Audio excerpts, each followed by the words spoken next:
Good afternoon to you and welcome to the live proceedings of the Senate this afternoon.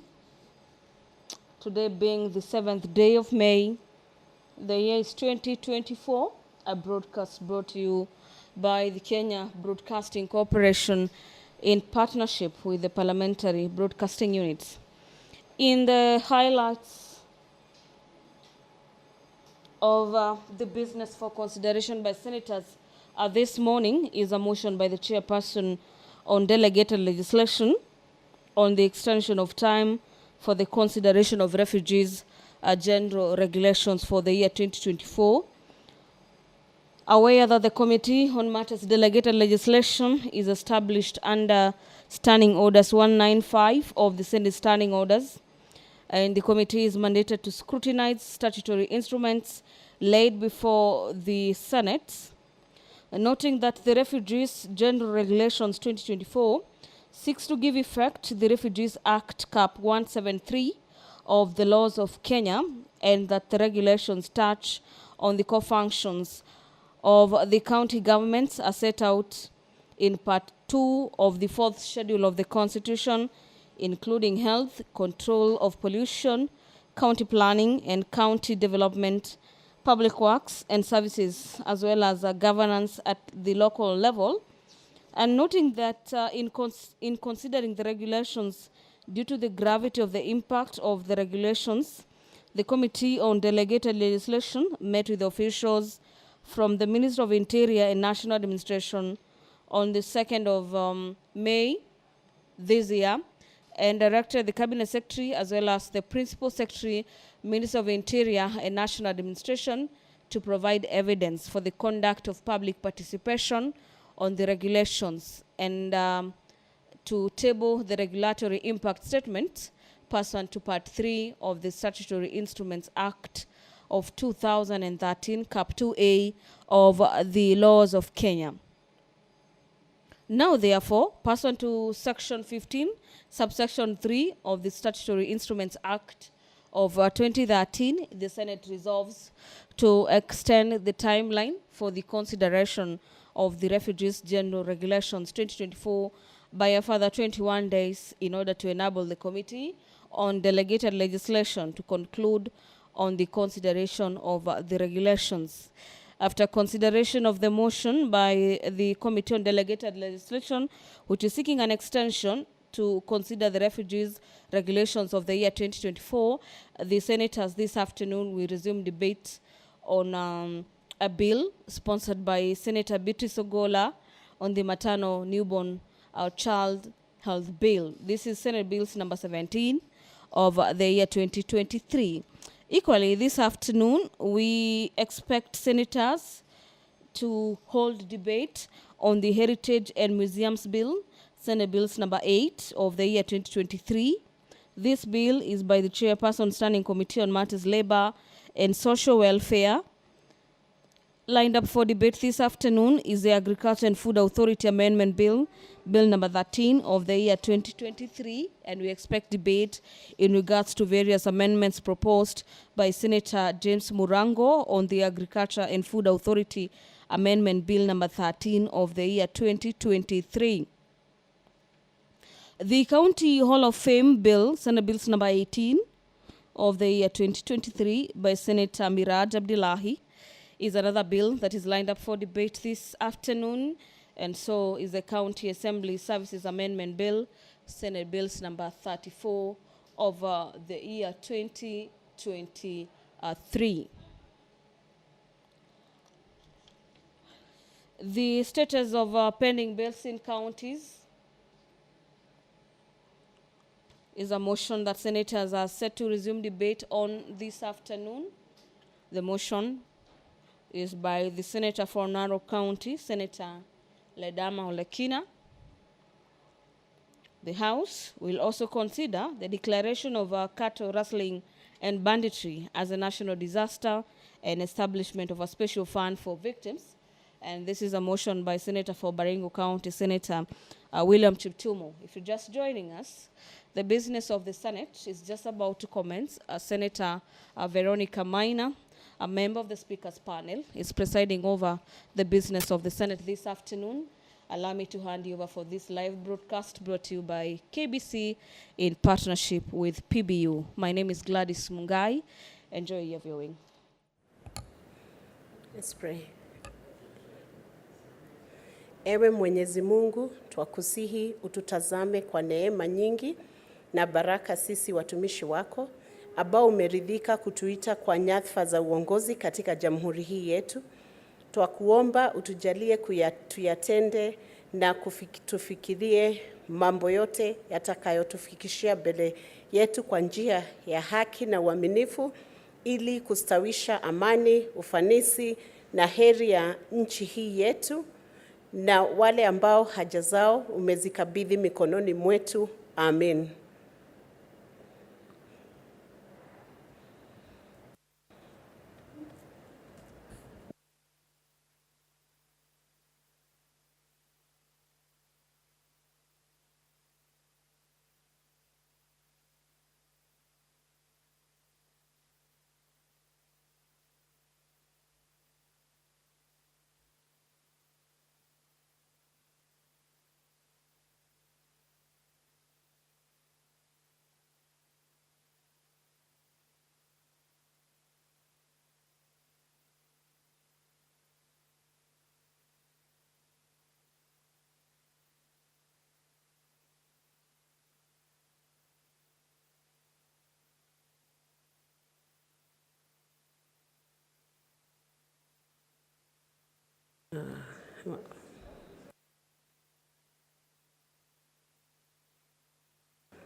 Can you confirm whether we have quorum, clerk?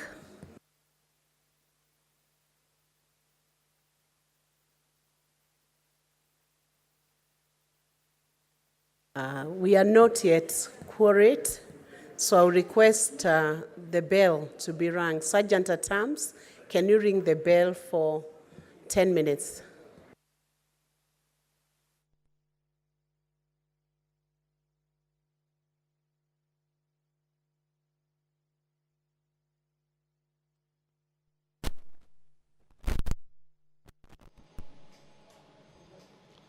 The quorum bell is currently on at the Senate this afternoon. A quorum bell occasioned by the lack of quorum at the Senate, pursuant to Standing Orders number 35 on matters quorum at the Senate.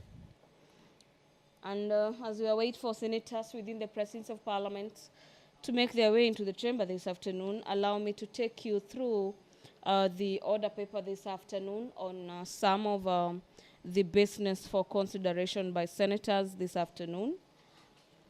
Where pursuant to standing orders of the House, standing orders number 53 rather, subsection 1, to senators, the senator for Bungoma and nominated Senator Catherine Muma will be seeking statements before various standing committees of the House. The nominated Senator Catherine Muma, will be seeking a statement. The chair. Next order. Order number 3, messages. Next order. Order number 4, petitions. Order number 5, papers.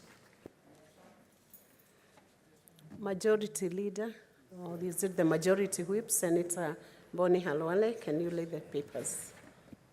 Thank you, Madam Speaker. Madam Speaker, I beg to lay the following paper on the table of this Senate today, 7th May 2027, being the report of the Auditor General on the financial statement of Yata Water Services Company Limited for the year ended 30th of June 2023. Madam Speaker, I thank you. Did you hear the Senator of Cherangani, not Cherangani, of Nandi, Senator Cherargei, calling me Kimunya must go? Mr. Speaker, Madam Speaker, Madam Speaker, I do not wish him to withdraw and apologize, but I beg him to rise to that standard of Kimunya must go, especially in these days of Linturi. Senator Boni Halole, I am sure you are very conversant with your name. I believe it's not Kemunya.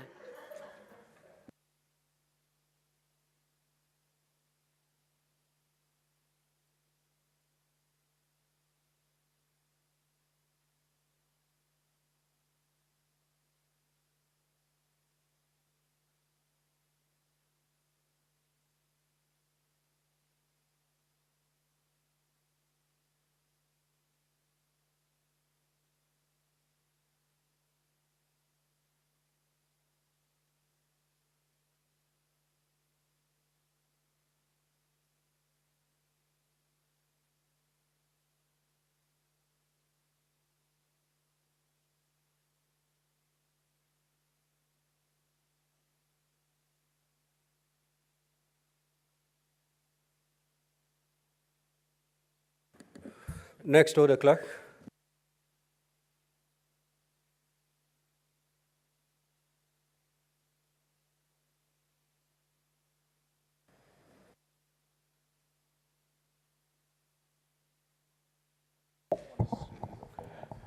Order number 6, notices of motion. Senator Mofire.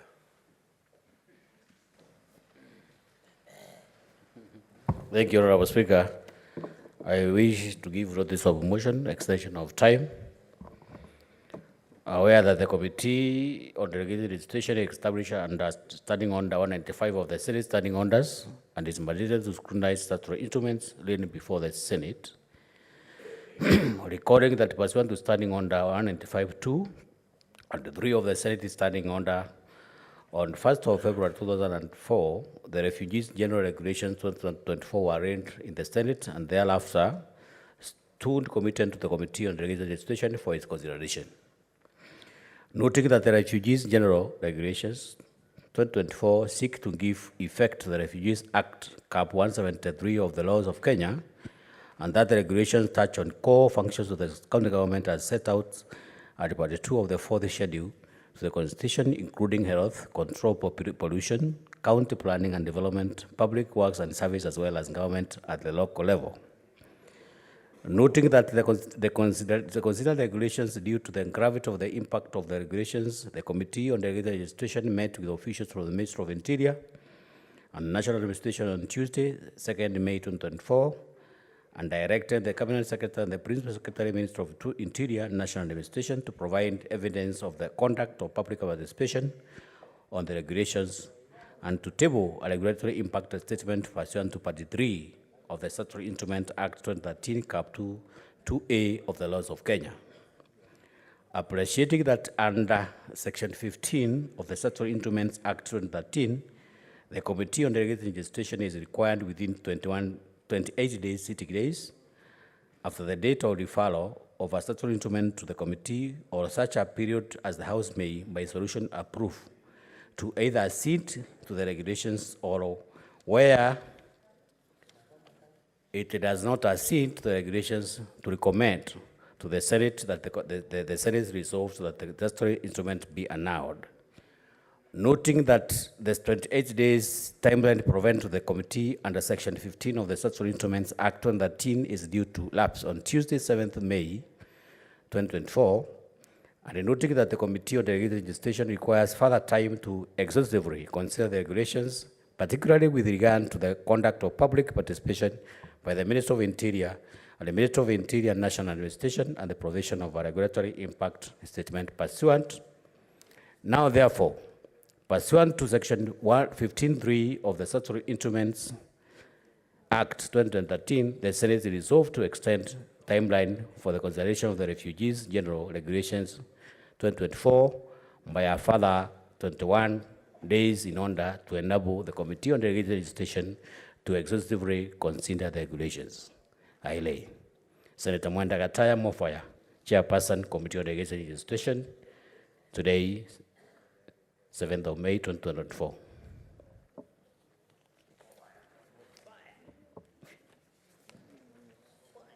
Senator Kavindu.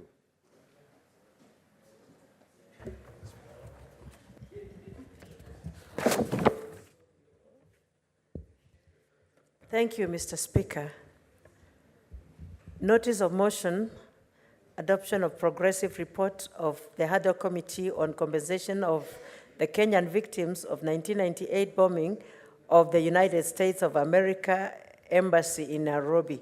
Mr. Speaker, I beg to give notice of the following motion, that the Senate adopts the progressive report, the progress report of the Haddock Committee on the compensation of the Kenyan victims of 1998 bombing of the United States of America Embassy in Nairobi, laid on the table of the Senate on Thursday, 2nd May 2022. The chairperson of the committee on the compensation of the Kenyan victims of 1998 bombing of the United States of America, Agnes Kavindu Muthama. Thank you, Mr. Speaker. Thank you. Next order, clerk. Order number 7, questions and statements. Statement pursuant to Standing Order 52, the Honorable Enoch Wambua.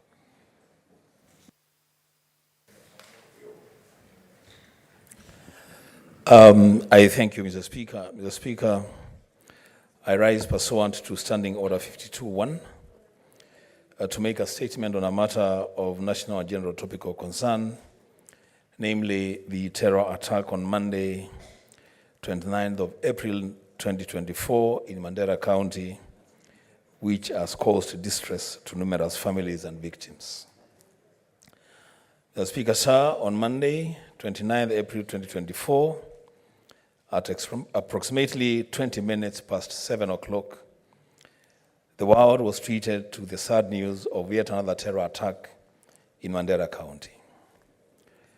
The deafening blast of an improvised explosive device at El Wak Town, which is a few meters from the local administration police camp, left in its wake death, severe and permanent bodily injuries, widespread destruction, and a profound sense of existential fear among civilians.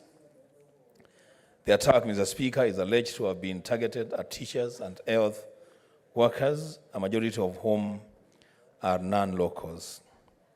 This is quite concerning, as there is a significant population of teachers, health workers, and construction workers from Kitui County and from other counties diligently serving in Mandera County.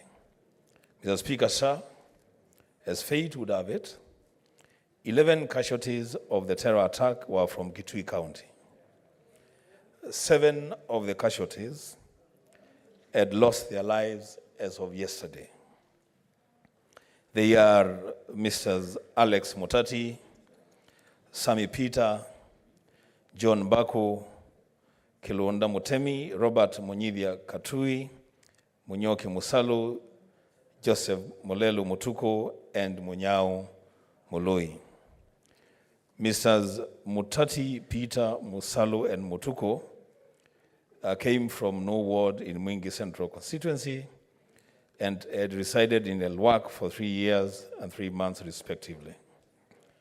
Mr. Mutati was working in construction sites and was, at the time of his death, making arrangements to solemnize his wedding. Mr. Mutuku succumbed to his injuries at the intensive care unit at Kenyatta National Hospital, where he has incurred a significant hospital bill. Mrs. Mutemi and Katui both hailed from Bondoni area of Kiomo, Chedhani Ward in Mwingi West constituency. Mr. Molui from Mwingi Central constituency succumbed to his injuries at Wajir General Hospital, with the family having to incur a cost of 140,000 Kenya shillings to transport the body to Nairobi for autopsy. Other victims, Mr. Speaker, are nursing serious injuries in various health facilities at a great cost and unfortunately at a time when medics in public hospitals are on strike. The families of the casualties have been left to their devices to meet the hefty costs occasioned by the terror attack. There are huge bills that the families must settle for autopsy and body reconstruction. Medical bills also continue to accumulate each passing day for those in hospital. At the Kenyatta National Hospital, Mr. Speaker, as at yesterday, the personal details and bills of those admitted were as follows. Mr. Festus Mudhui Karuvu, 35,000 shillings. Mr. John Karuvu, 145,000 shillings. Mr. Peter Kelonzi Ndava, 35,000 shillings. Mr. David Nziema, 16,000 shillings. Mr. Karuvu is from Keo area of Kiomo Chadhani Ward in Mwingi West constituency and is father to Mr. Mudhui, and both of them are admitted at the Kenyatta National Hospital nursing various injuries. I wish them, together with Mrs. Ndava and Nziema, quick and full recovery. The prayers of the people of Kitui County and Kenyans of goodwill are with you and with the families of those who were killed in the terror attack. Mr. Speaker, sir, honorable members, these families feel neglected by both the national government and the county government of Kitui. The families need support to settle bills and to attend to their loved ones. The families and surviving victims want to deserve justice for the loved ones they have lost, which only the national government is endowed with the capacity to deliver. I, therefore, as the senator elected in Kitui County, ask the national government to give an unqualified commitment to step in and help the victims and their families.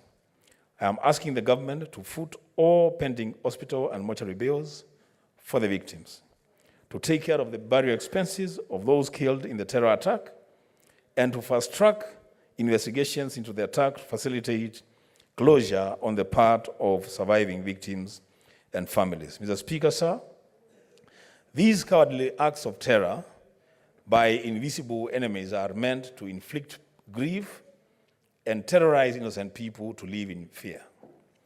The terrorists wish to cause divisions along religious and ethnic lines. The people of Kitui County have had a long and mutually rewarding commercial and social relationships with the people of Mandera County and have for decades engaged in booming livestock trade and exported both skilled and semi-skilled labor across their borders. Mr. Speaker, sir, I implore our people from both counties not to allow themselves to be divided by an enemy whose mission is to destroy the foundations of cordial relations and lay evil foundations of hatred, death, and destruction. They must not be cowed to submission by an enemy who is pursuing evil outcomes for reasons only the devil can explain to his own. Long live the cordial relations between the people of Mandera County and the people of Kitui County, and in the words of the national anthem, may peace be found within our borders. I thank you, Mr. Speaker. Statements pursuant to Standing Order 53-1. The Honorable David Wakoli. That statement is dropped. The Honorable Senator Catherine Muma.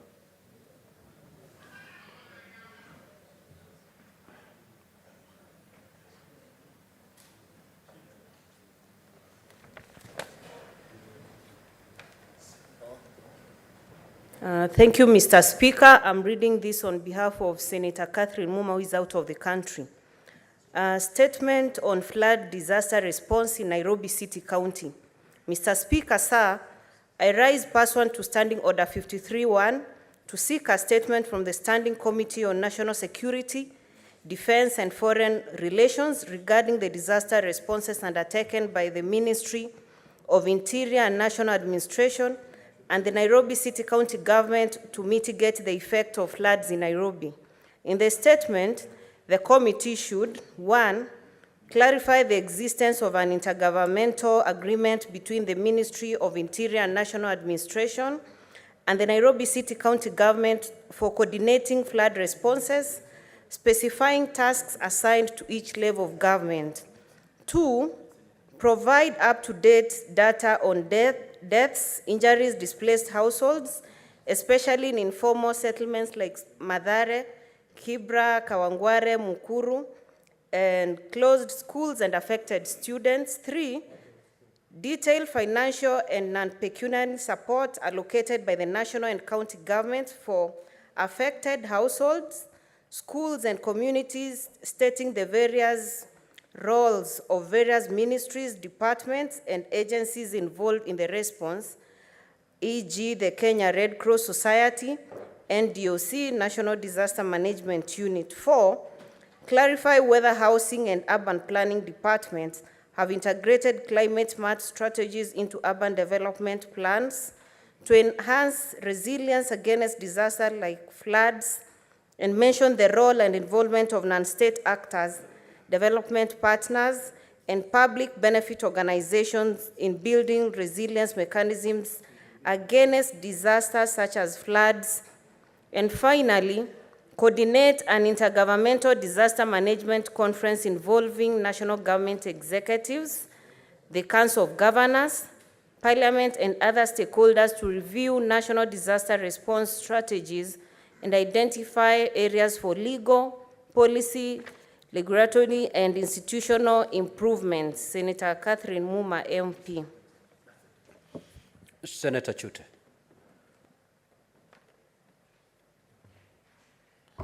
Thank you very much, Honorable Speaker. I have 2 statements to read.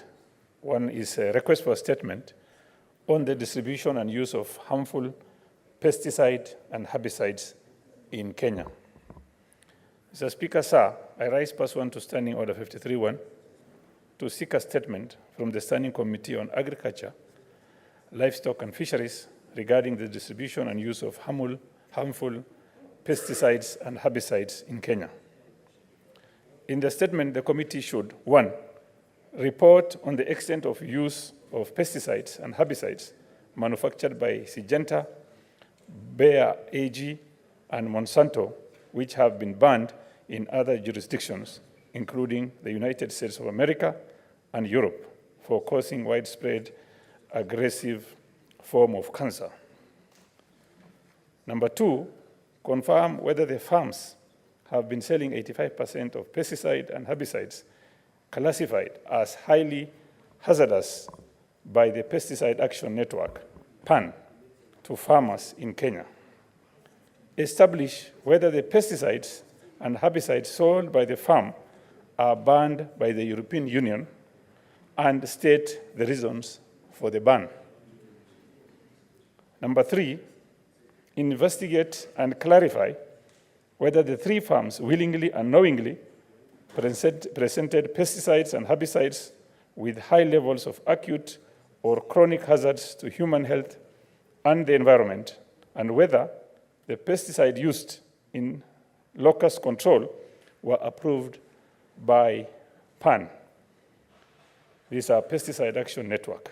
Number 4, obtain data on the number of people reported to have suffered adverse effects from the harmful pesticides and herbicides, clarifying whether the 3 farms have compensated people for loss of lives, livestock, and environmental degradation from their harmful pesticides and herbicides. And finally, number 5, state any measures the ministry has put in place to protect farmers from such unscrupulous manufacturers and traders.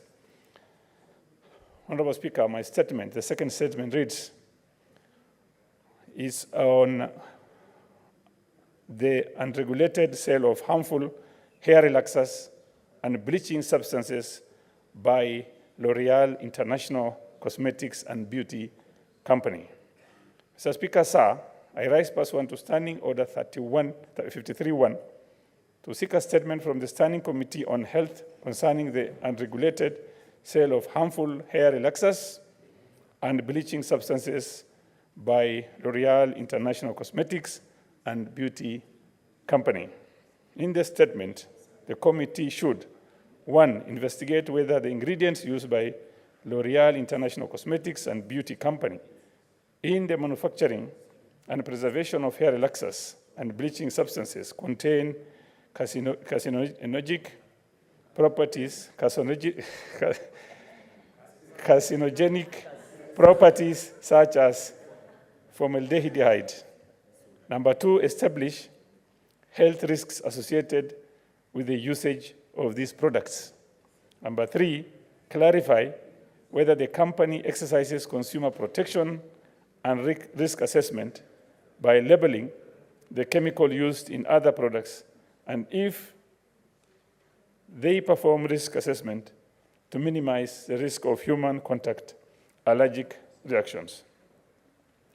Number 4, establish all complaints of experienced side effects after the use of L'Oreal beauty products and give data of those who have been compensated, if any. And finally, 5, investigate whether the products are in the market legally and whether they are disproportionately skewed against the Black African population. Thank you, Honorable Speaker. Statements pursuant to Standing Order 56. The Chairperson, Standing Committee on Energy.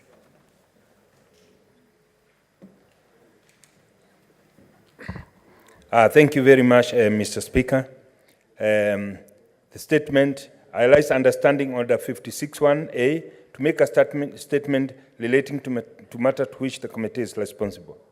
I wish to make a statement on the overflowing of the dams used by the KenGen to generate electricity in the country due to the ongoing heavy rains. Mr. Speaker, let me begin by acknowledging that the rains we have experienced as a country have come with a lot of destruction to property, injuries, and death. As a committee, and as the chairperson of the Senate Standing Committee on Energy, allow me to tender my condolences to the family of everyone who has lost their loved ones. Mr. Speaker, on this the 2nd May 2024, the committee had the opportunity to overfly the 7 Fox dams that KenGen uses to generate electricity in the country. I want to report that what we saw was a situation that is very critical. Mr. Speaker, sir, as at 6 o'clock on the 6th May 2024, Masinga Dam was discharging 850.34 cubic meters of water per second. Kabaru Dam was discharging about 1076.10 cubic meters of water per second. Gitaru Dam was discharging 1495 cubic meters of water per second, while Kindaruma Dam was discharging 1174 cubic meters of water per second. And Kiambere Dam was discharging 1316 cubic meters per second. The release of the water is through the cascading manner, meaning that the dam that releases water back to the Tana River is Kiambere Dam, which was discharging 13.16 cubic meters per second. Mr. Speaker, sir, the general perception has been that the KenGen, by practice, releases this water from dams back to the Tana River. This is, however, not the case. When the mega dams were built, a control mechanism is called a spillway is built together with the dam. Spillways are structures that either form part of the dam or are constructed just besides the dam. They are used when a reservoir is full to pass the floodwater safely and in controlled way over to a dam, around it or through it. For the 7 Fox Dam, it is not different. That water overflowed and is being discharged through the spillways. Mr. Speaker, sir, prior to overflying the 7 Fox Dams, the committee was able to fly to Garissa and see the damage that has been caused by the floodwater from Tana River. We saw villages and houses marooned by water, roads washed away, and we also heard of untold suffering that the people of Garissa has endured. The irony of the whole matter is that the rust rain that Garissa had experienced before was on the 25th April 2024, 7 days before. Yet, Garissa town was flooded with water. This was water from Tana River, which had broken its banks. Mr. Speaker, sir, following the consultation with the Cabinet Secretary, Ministry of Energy and Petroleum, the Managing Director of KenGen, a temporary measure to mitigate the situation would be to raise the wall of Masinga Dam by 1 meter. This would significantly delay the overflowing of water downstream. A permanent solution, however, is the construction of the dikes at the most vulnerable, sensitive places in Tana River and the construction of the High Grand Falls Dam.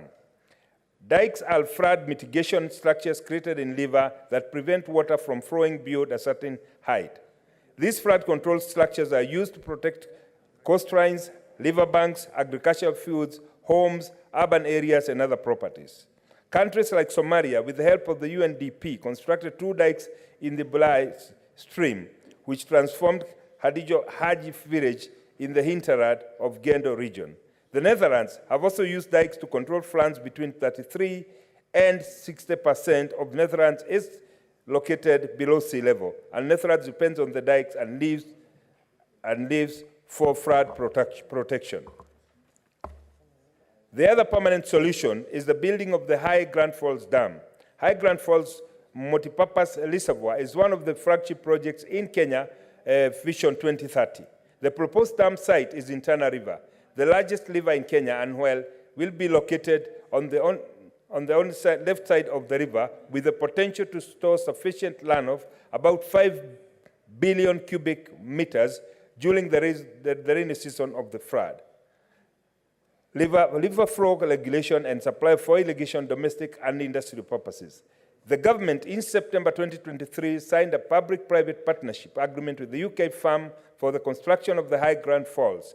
It will cost roughly Kenya shillings 425 billion to construct and complete the dam, which will be able to hold 5.7 billion cubic meter of water and generate over 700 megawatts of electricity. The construction of the dam will therefore control the floodwaters from Tana River and will prevent destruction of life and property. Even though, with all the rainwater that has been in people's mind in the reduction of cost of electricity, arising from the increased generation through hydropower, notably the cost of electricity has reduced by 13%. This is attributed to the increased power generation through hydro and hence significant reduction of the cost of fuel associated with thermal plants. Finally, Mr. Speaker, the rain that the country has received has been abnormal. The destruction witnessed has been catastrophic and the death toll has been high. I urge everyone to take utmost care during this rainy season. Let us avoid unnecessary risks and let us keep safe. Thank you, Mr. Speaker. Senator Fernandi, you know you cannot raise on a point of order if there's no senator on their feet.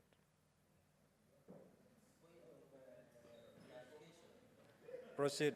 Now, Senator Fernandi, indeed, I received your notice of motion from the office of the clerk. Now, as you may be aware, it is upon the Speaker to go through a notice of motion or a letter be written indicating all those complaints,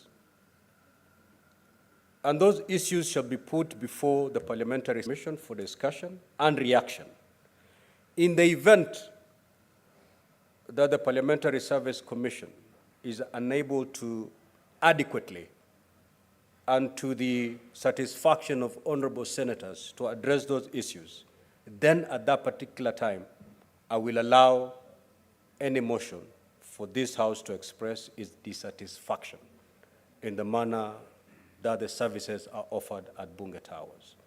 And therefore, the Secretariat, procedurally, by now the Secretariat ought to have informed you of my decision as the Speaker. If not, Clerk, may that be communicated to the Honorable Senator in the next 24 hours for action. Next order. Yes, Honorable Mungatana. There are very important issues that were raised in the statements. We will request you if you can give us opportunities to make comments on those statements, Mr. Speaker. Very well. Thank you, sir. So before we move to the next order, I will allow for 30 minutes as allowable and our standing order for honorable senators to make some intervention on the statements that have been made. Now, we have only half an hour under standing orders, and I can see my dashboard is almost full. So as you speak, honorable senators, be mindful of your colleagues. The Honorable Mungatana. Mr. Speaker, I rise to support the statement that was raised by the Senator nominated Catherine Muma, as read by our very own Senator Esther Ekenyuri, on that is directed on the committee to the Committee of National Security, Defense, and Foreign Relations on the disaster response. Mr. Speaker, in Nairobi County. Mr. Speaker, I was going to request that this committee, as it investigates the issues that have been raised by the Honorable Catherine Muma, Mr. Speaker, to also seek clarification on just two quick ones. Mr. Speaker, His Excellency the President visited the area of Mathare and directed that the people, 40,000 households who have been affected, will be paid 10,000 shillings per household to help them in the relocation. I would want the committee to find out if the same amount of money or even more can be extended to other counties like Tana River County, which have been badly affected, and people have also been relocated from their ordinary places of living. I thank you, Mr. Speaker. Senator Sifuna. Mr. Speaker, allow me to inform the Honorable Mungatana that in fact the announcement by the President yesterday was on plans that his government is intending to put in place to help the people of Nairobi, and this is coming 2 weeks after people have been moved from their houses, after their houses have been washed away. I was extremely disappointed, Honorable Speaker, that instead of coming and addressing the people of Mathare about what the government has already done, the head of state was talking about things that he's going to do. Where does he think these people have been living for the past 2 weeks? Mr. Speaker, this rain in Nairobi started beating What is your us. point of order, Senator Fernandi? Mr. Speaker, I rise under fourth schedule on devolved functions, and also section 148 is it of the Public Finance Management Act. Is it a standing order number 1 and 105, if you want the standing orders? Mr. Speaker, is it in order for my brother Senator Edwin Sifuna to mislead the House, yet issues of disaster and emergency under the budgeting process by the PMF Act, at least 2% of that money should be allocated fighting disasters, Mr. Speaker? The point I'm trying to make is that the issue of handling disaster preparedness is not an exclusive function of national government. What Senator Sifuna should be telling the nation is what is the Nairobi City County government has done in Mathare before Senator Gloria, we do not allow understanding orders for choruses in this House. Conclude. Mr. Speaker, in fact, the national government only come to supplement, Mr. Speaker. So is it in order what Senator Sifuna should be telling the nation, what have they done as a county government to address the challenges while we sympathize and empathize with the people who have been affected in this city? What have they done as Nairobi City County on their 2%? And Mr. Speaker, sir, it is money that is allocated under the county revenue, Mr. Speaker. And for the information of the House, the governor of Nairobi said national government has given support to a tune of 500 million, Mr. Speaker.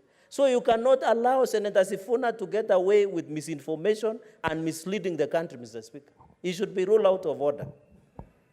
Senator Sifuna, if I got you correctly, you indicated that the head of state came to Mathare 2 weeks after the floods had ravaged the area. And instead of coming to say what the national government had done, he came to state what his government was going to do. taking it from where the Senator Fernandi has said, that under Schedule 4 of our Constitution, that particular function fairly falls within the county government. Would you still want to pursue that line? Or? I will absolutely insist on that line, Mr. Speaker. And Mr. Speaker, if you protect me from these frivolous points of order, I was actually going to tell you what the county government has done. But I was expressing my disappointment. Mr. Speaker, this rain in Nairobi started beating us seriously on the 20th of April. By the 24th of April, we, the leadership of Nairobi, were calling for the national government to declare this a national disaster because our own county was overwhelmed. I hear people parroting about 2% of the resources of the county being directed to the disaster account. It's not as if county governments receive all the money that is allocated to them by this house and then separate 2% and put it in the account. As we speak right now, if you are a serious person who follows devolution, you know that the county governments have not received money since January. The equitable share of county governments has not reached the counties from January. So, Mr. Speaker, when you hear somebody talk about 2%, 2% of what? You should talk about 2% of money that you have put in the accounts of the county governments. Mr. Speaker, my disappointment is in the fact that from the 24th of this month, of last month, people have been sleeping outside. Then you come and tell us that you're going to give 10,000 shillings to the affected households. We have lost over 10,000 households, Mr. Speaker. Where do you think these people have been sleeping? That is my disappointment, and I want to dissuade Honorable Mungatana. Don't wait for Ruto's money. It's not coming for your people.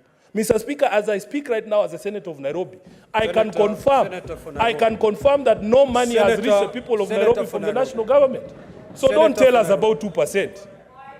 Senator for Nairobi, in this house we use parliamentary language. If you're referring to a colleague, you refer to them as honorable senator. If you're referring to the president, you refer him as His Excellency, the President of the Republic of Kenya. We do not have a Mr. Ruto. So kindly abide. I want to advise... I thought you had concluded. Yes, Senator. Let me make the correction you asked me to make. Okay, I want to ask the Honorable Senator for Tana River, the very able Danson Mungatana, do not wait for President Ruto's money. It is not coming. I thank you, Mr. Speaker. Senator Chirange.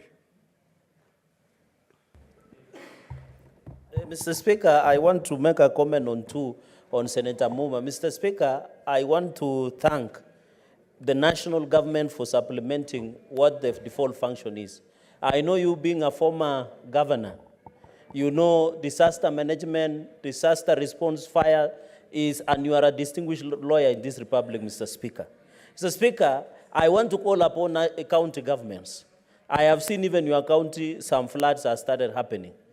That the 2% of the total of county revenue should be allocated. It is under the law. Whether the national government releases the money today or even in January, Mr. Speaker, they must allocate because that's what the budget is all about, Mr. Speaker. Mr. Speaker, I want to thank the President because despite this being a devolved function, Mr. Speaker, he promised that Kenyans will be given 10,000 shillings as a way of alleviating, Mr. Speaker. The Council of Governors should tell this nation, individual governors of Kitui, of Siaya, of Nandi, of Vihiga should be telling the country what did they do with the 2% that they were supposed to manage disaster in this republic, Mr. Speaker. Mr. Speaker, I want to say this. Order, Senator Fernandi. What is your point of order, Senator for Homa Bay? Mr. Speaker, the distinguished senator from Nandi, who was the powerful chair of Justice and Legal Affairs Committee, has obviously not read the Constitution. Mr. Speaker, is a senator in order to mislead this House that disaster management is a function of county governments and that the national government can only come in to assist, when in the 4th schedule of the Constitution, the functions assigned to the national government, function number 24, is disaster management. And Mr. Speaker, where a function is shared between national and county, then the national government takes the lead, sets the policy, sets the structures for county governments to follow. And so, Mr. Speaker, My friend Senator Cherargei needs to go slow on county governments and turn his guns on the culprits, which is a national government that is obviously clueless in the midst of a disaster. Senator Fernandi, good. Mr. Speaker, I just want to do rebuttal in 30 seconds. When you read under 4th schedule, part 2 on county governments, and I invite function number 12, firefighting services and disaster management. Mr. Speaker, my chairman. Order. Senator for Nairobi. Mr. Speaker. Senator for Nairobi. Senator for Nairobi. Okay. If the chair is speaking, you keep quiet. My apologies. Now, Senator for Nairobi, we are not going to degenerate into a shouting match. It's a house of order, so we must be orderly. Now, Senator Fernandi, we know that those functions that are a preserve of one level and those functions that are shared. Disaster management is one of such functions as per our Constitution. So please be guided as you make your contribution. Mr. Speaker, the reason we should introduce monthly mandamano on heckling for Senator Sifuna. Mr. Speaker, what I wanted to the point is... Senator Fernandez, yes, Mr. proceed Speaker. to withdraw that particular statement. Okay, I withdraw, but the point has been made. Mr. Speaker, what I wanted to say, Mr. Speaker, I withdraw and apologize. Order, honorable senators. I withdraw and apologize, but the point has been made. Mr. Speaker, can I be protected? Can I Senator Fernandi, would you wish to be informed by the senator from Mombasa? No. I am sufficiently informed, Mr. Speaker. Then proceed. You can see how I am prosecuting my points, Mr. Speaker. Mr. Speaker, the notion I want to correct, while I agree that the issue of disaster management is concurrent function, my good brother, the chair of Public Accounts Committee, has been reading daily to governors about the 2% emergency fund. But when it comes before the floor of the Mr. Speaker, Anaturuka. Mr. Speaker, the point I wanted to make, and I want to thank the President, and you heard the governor of Nairobi yesterday, it is unanswered. He said national government has given in kind and in cash over 500 million to assist the people of Nairobi. We have the people of Nakuru, Mr. Speaker. We have the people that have been affected in Kilifi, Mr. Speaker. We must thank the national government and the President, His Excellency President William Ruto, for standing with the people. Mr. Speaker, he went even and prayed for the victims in Mayumayu, where my sister, the deputy majority leader, was there. He went to Mathare himself. Senator Sifuna has not even gone to Mathare, Mr. Speaker. He has not gone even Muguru kwa Njenga. There is Muguru kwa Ruben, Mr. Speaker. Order, Senator. He has never gone, Mr. Speaker. Senator, then what can he tell us? Senator Fernandi, okay. Please, take your seat. Now, Senator for Nairobi, you know, if you have a point of order, you know what to do. You need not shout. Okay? Senator Fernandi, conclude. Mr. Speaker, in conclusion on the issue of disaster, the senator conclude. Let me conclude on Senator Chute's, Mr. Speaker, in conclusion. As farmers, we are aware there are many herbicides and acaricides that have been banned in US. We have seen increased cases in Mandera, Marsabit, and even across the country. Mr. Speaker, when not Bayern Munich, Bayern AG, Syngenta, and herbicides, Mr. Senator Sifuna, what is your point of order?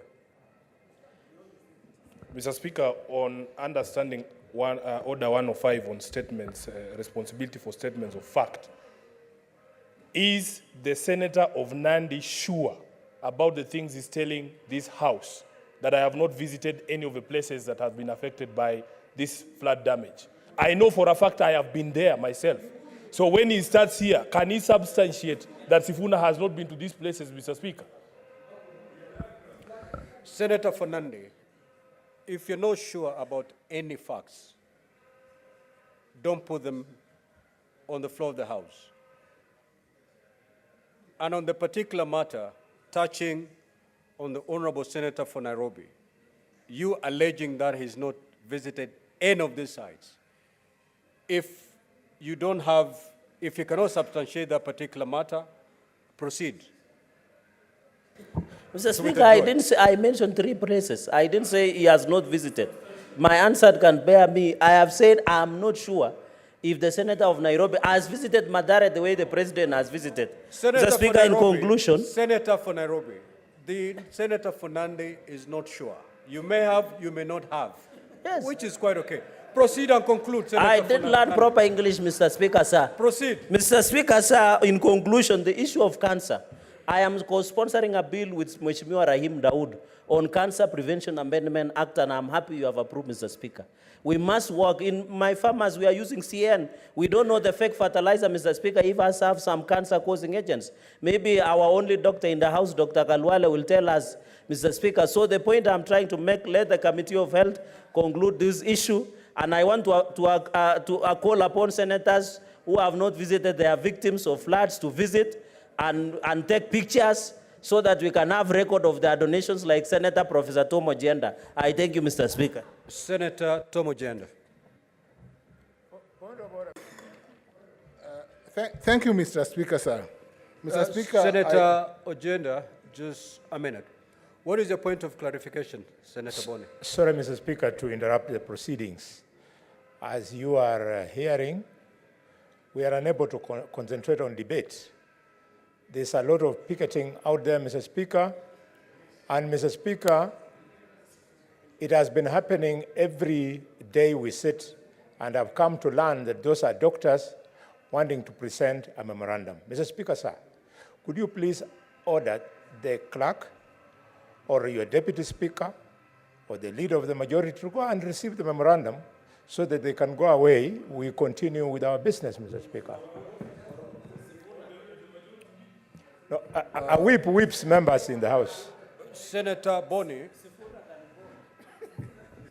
we are not even sure who these people are.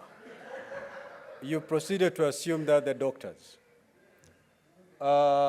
Sergeant at times, kindly confirm who these people are, what exactly they want, report to us, and from there we can see exactly how we can handle the situation so that honorable senators can concentrate on the business before the House.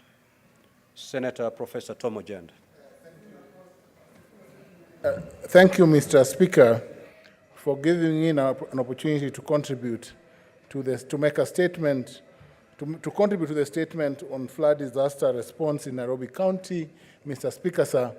Mr. Speaker, the flooding in this country this year, I must say, is unprecedented. And unprecedented, Mr. Speaker, because the volumes of water that we have received from the precipitation in most parts of the country, Mr. Speaker, sir, has caused or led to a disaster and to the loss of lives. It is fresh in our mind, Mr. Speaker, sir, that in Mayamahiu, many lives were lost out of a disaster that has never been seen in this country before.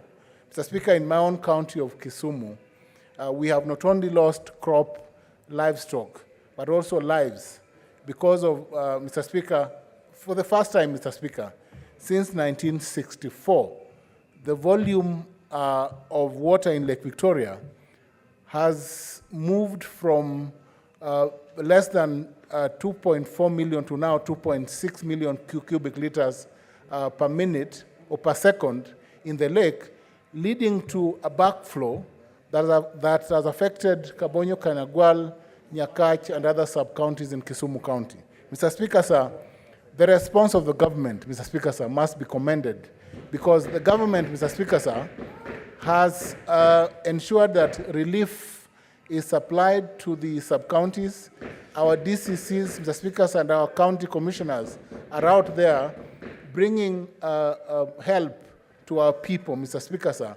And we must allow this, Mr. Speaker, sir. My colleagues, Mr. Kajwang from Homa Bay County, is also Senator Kajwang. Homa Bay County has suffered from the same floods. Migori County has suffered from the floods. And we must commend, Mr. Speaker, sir, the President, for taking personal effort to visit Mathare and to assure the residents of Mathare that we must improve the living conditions of the residents, Mr. Speaker, sir, by constructing houses so that people are moved away from the riparian land, Mr. Senator Speaker. Sir. Fernande, honestly, we have enough noise. Mr. Speaker, outside. however, we acknowledge that disaster management is a dual function, both of the national government and the county government. And Mr. Speaker, sir, it is time that we have a framework where the national government and the county government deal with disasters in a manner that does not lead to some of the hitches that we have seen in certain places, Mr. Speaker, sir. And I hope, Mr. Speaker, sir, that going forward, we must plan for disasters and stop these floods once and for all. Mr. Speaker, sir, that can only be achieved by ensuring that we build enough dams in some of these counties, Mr. Speaker, sir. The floods in Kisumu, Mr. Speaker, sir, can easily be controlled by completing some of the dam projects, like Soin Dam, so that we do not have flows or backflows because the volumes in the lake are swollen. And I think Senator Oburu of Siaya is nodding in support of the suggestion that we need to complete the Soin Dam. Yes, Mr. Speaker, sir, I think the support is that we complete this dam, Mr. Speaker, sir, but also, Mr. Speaker, sir, that we ensure that all riparian land is cleared of habitations or habitats that inhibit the free flow of Nairobi River, so that we limit some of these deaths that we are seeing here, Mr. Speaker. I thank you, Mr. Speaker, sir. Senator Keroche Tabitha. In waiting. Thank you, Mr. Speaker, sir, for giving me this opportunity. And I want to support the statement read by Senator Muma on what is happening in the country about the floods. Nakuru County is one of the most affected county. I think we've experienced the worst strategy, and we've lost by yesterday, I think 60 bodies has been recovered and 36 are missing. So we are talking of around 100 deaths in one flood. 140 something families have been misplaced. It is the worst you can ever imagine. I've been there. That's why last week you never saw me here for the last 2 days. And I'm very, very proud of His Excellency, the President, for he came personally and he gave hope to the people that have been affected. He promised and he will swear that those people will be taken care of. They will be given new homes, and they'll ensure, they'll check to see whether where they were living, it is safe or it's risky, and he'll ensure that we get a land if it's risky and where we can build them homes. If your counties have not gotten such a tragedy, just pray that you don't get it. It's so traumatizing to the people. They were left with nothing, meaning even the dress that they had worn, the ones who were swept by the water removes the clothes, so they were left with nothing. Their documents are all gone. But His Excellency promised he'll give them back their title, their IDs. They even knew that there is no school fees for the children. So he said even he's going to give the school fees and ensure the children go back to school. He promised he's going to settle them and ensure they start their new life. So that even if they continue mourning, they are not traumatized to know that they have no home. I really want to thank His Excellency and the Deputy President and the government of Kenya Kwanza. My work is to ensure all that is done as the Senator of Nakuru County. I promise the victims that I'll walk the journey with them. I'm very happy and very sure that if it is the county government only left to serve or to work on these disasters, some are clueless, they don't understand what needs to be done to these people. And we've seen a lot of PRs. You can look around and see there's a lot of PRs. For me, it is a very serious matter. and we are relying on the national government. I can put that. There is money put, especially in Nakuru County.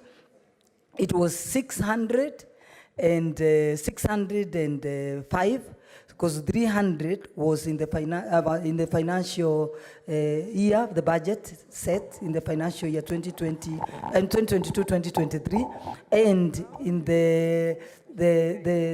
that fund, I think we were added about 305. So meaning we already have 605. Then that money alone is enough even to ensure these people are given new life.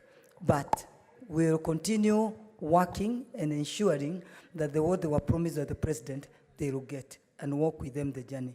But the question will be asked. The big question is, even as senators, and this is what we need to ask, because there is this department called meteorological departments that give risks assessments.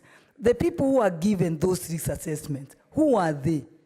And do they have the capacity to ensure that if people are told that here people need to be reallocated, are they able to give those assessments and those risk assessments on time, the minute they are given?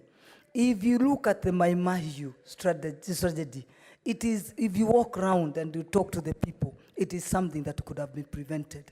And it was given by the public and even by those meteorological whatever departments.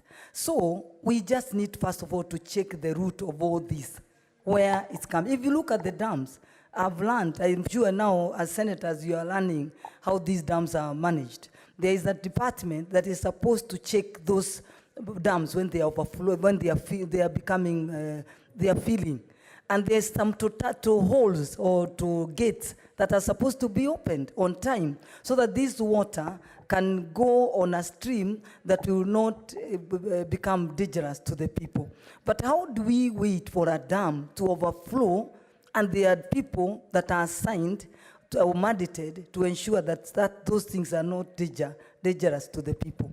I think you've heard of Dakaine Dam. It's one of the biggest. Have you ever had it overflowing or killing people? No. So we need now, maybe this is a call to all the people that have been employed or given those mandates to check these dams of ours. The rivers, you've seen River Marewa. I'm sure you're all worried because there's no more going to your site, especially those who go beyond Naivasha, because Marewa, it is divide Kenya, and people will not be able to whatever. So who are these people? I think the Senate should be. Who is supposed to, which department is this that? Yeah, maybe you can give me the people so that now we give that committee, the committee responsible for this, to ensure that the people that are put in this country, to ensure that these floods are controlled on time, they are doing their work correctly and effectively. And the money that is given, of course, for these funds, that it is used effectively to ensure the governors don't put that money in the pocket, but they ensure that it's used to save our people. Asante, thank you.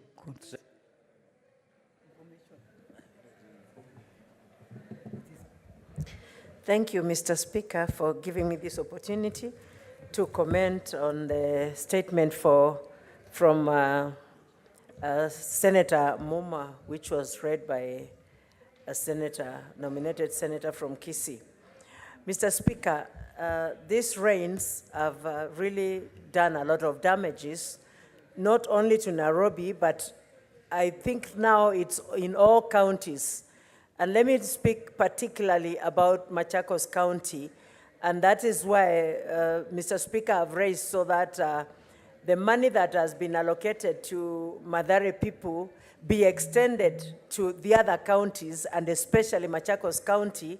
When we talk of Syokimau and other many parts of Machakos, people have nowhere to sleep because people have decided to build on riparian land, and the water now has no way. So water is finding way wherever it can go, and it has decided to go into people's houses. And so people have decided to move out, others not knowing where they will go. My county government has moved majority of them to some dispensaries and others to schools, but still there are some who have not been gotten a place to stay, and they are suffering. Those who are living in Gishagi Reserve are having a very hard time because majority of them, the houses have collapsed completely. The toilets and almost everything, they have nowhere to go. They have nothing to eat. They have nothing to even shelter themselves with, even to cover themselves because all the clothes went. Mr. Speaker, disaster management is part of it is from the national government and county government. And I'm calling upon the national government and the county governments to release the funds that are supposed to be helping these people so that these people can be assisted.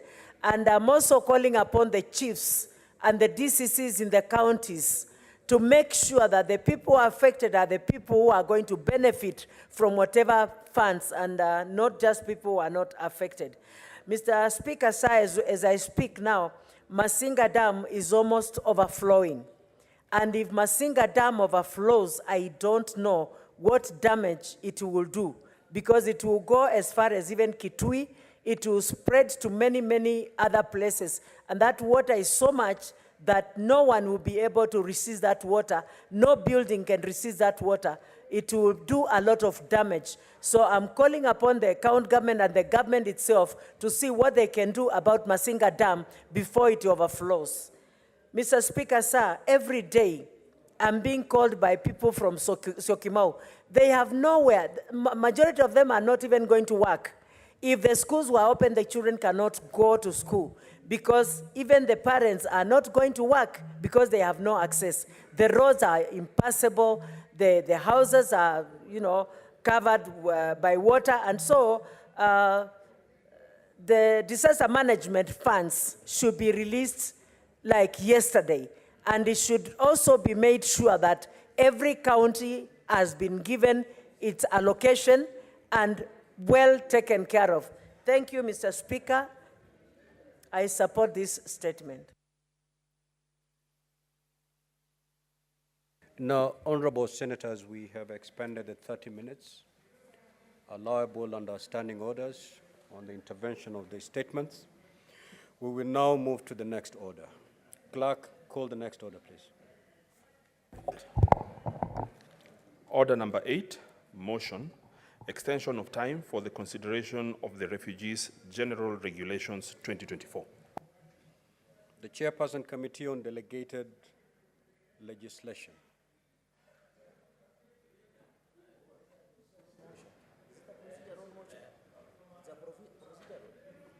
Honorable Speaker, Mr. Speaker, sir, I beg to move the motion in an amended form. Aware that the Committee on Delegated Legislation is established under standing under 185 of the Senate Statutory Orders and is mandated to recognize three instruments laid before the Senate, recording that pursuant to standing under 195(2) and 3 of the Senate standing orders, on 20th of February 2024, the Refugees General Regulations 2024 were read in the Senate and thereafter stood committed to the Committee on Delegated Legislation for its consideration.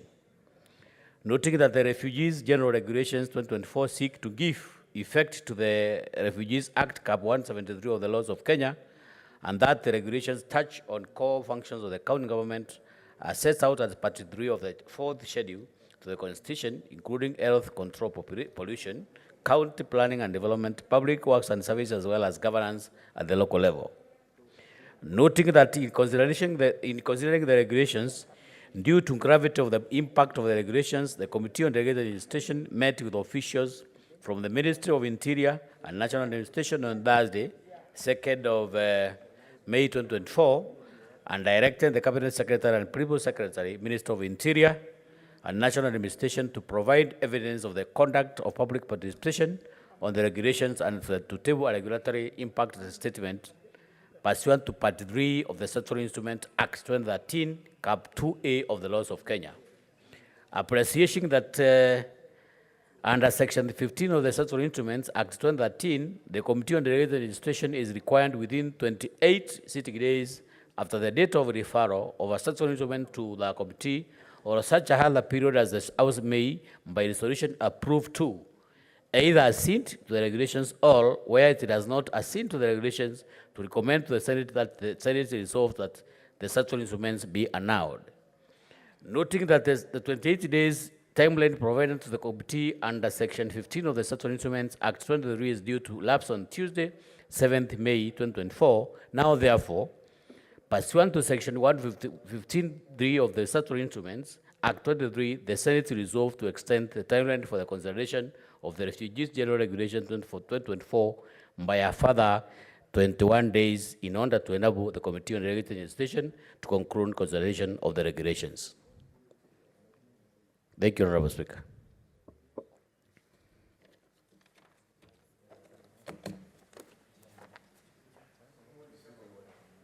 So, are you moving?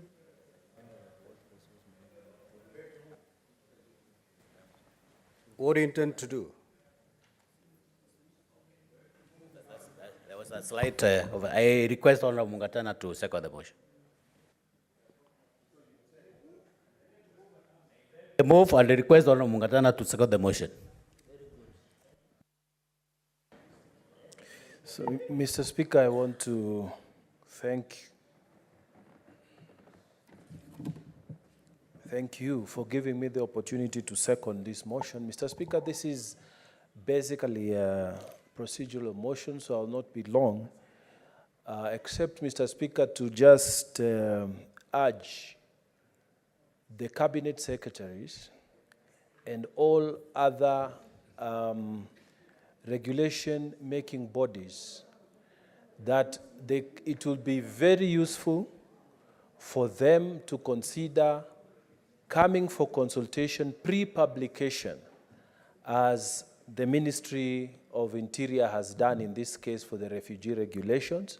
And when we see there are issues, we are able to discuss and agree, you are able to correct, instead of publishing and then coming later. Because when you do that, then you give us only one option, to either accede or reject those regulations, which then wastes a lot of time. So I take this opportunity to appeal to all making bodies to come for pre-publication consultations with the Committee for Delegated Legislation. I beg to second, Mr. Speaker. Thank you. Order, Honorable Senators. Senator Tabitha Keroche, take your seat. Senator Tabitha, you may extend your greetings after we are done with this session. Just have a seat. Now, Honorable Senators, I will proceed to propose the question. Aware that the Committee on Delegated Legislation is established under Standing Order 195 of the Senate Standing Orders and is mandated to scrutinize statutory instruments laid before the Senate, recalling that pursuant to Standing Order 195-2 and 3 of the Senate Standing Orders, on the 20th of February 2024, the Refugees General Regulations 2024 were laid in the Senate and thereafter stood committed to the Committee on Delegated Legislation for its consideration. Noting that the Refugees General Regulations 2024 seek to give effect to the Refugees Act, Cap 173 of the laws of Kenya, and that the regulations touch on core functions of the county governments as set out at Part 2 of the 4th Schedule to the Constitution, including health, control of pollution, county planning and development, public works and services, as well as governance at the local level. Noting that in considering the regulations, due to the gravity of the impact of the regulations, the Committee on Delegated Legislation met with officials from the Ministry of Interior and National Administration on Thursday, the 2nd of May 2024, and direct the Cabinet Secretary and the Principal Secretary, Minister of Interior and National Administration, to provide evidence of the conduct of public participation on the regulations and to table a regulatory impact statement pursuant to Part 3 of the Statutory Instruments Act 2013, Cap 2A of the laws of Kenya. Appreciating that under Section 15 of the Statutory Instruments Act 2013, The Committee on Delegated Legislation is required within 28 sitting days after the date of referral of a statutory instrument to the committee or such other period as the House may, by resolution, approve to either accede to the regulations or, where it does not accede to the regulations, to recommend to the Senate that the Senate resolves that the statutory instrument be annulled. Noting that the 28 days timeline provided to the committee under Section 15 of the Statutory Instruments Act 2013 is due to lapse on Tuesday, 7th May 2024, that is today. Now, therefore, pursuant to Section 15.3 of the Statutory Instruments Act 2013, the Senate resolved to extend the timeline for the consideration of the Refugees General Regulations 2024 by a further 21 days in order to enable the Committee on Delegated Legislation to conclude consideration of the regulations. Now, honorable senators, this is a procedural motion. If you so allow, I'll proceed to put the question. Now, I'll proceed to put the question. That are aware that the Committee on Delegated Legislation is established under Standing Order 1 and 5 of the Senate Standing Orders and is mandated to scrutinize statutory instruments laid before the Senate, recalling that pursuant to Standing Order 1 and 5, 2, and 3 of the Senate Standing Orders, on the 20th of February 2024, the Refugees General Regulations 2024 were laid in the Senate and thereafter stood committed to the Committee on Delegated Legislation for its consideration. Noting that the Refugees General Regulations 2024 seek to give effect to the Refugees Act Cap 173 of the laws of Kenya, and that the regulations touch on core functions of county governments as set out at Part 2 of the 4th Schedule to the Constitution, including health, control of pollution, county planning and development, public works and services, as well as governance at the local level.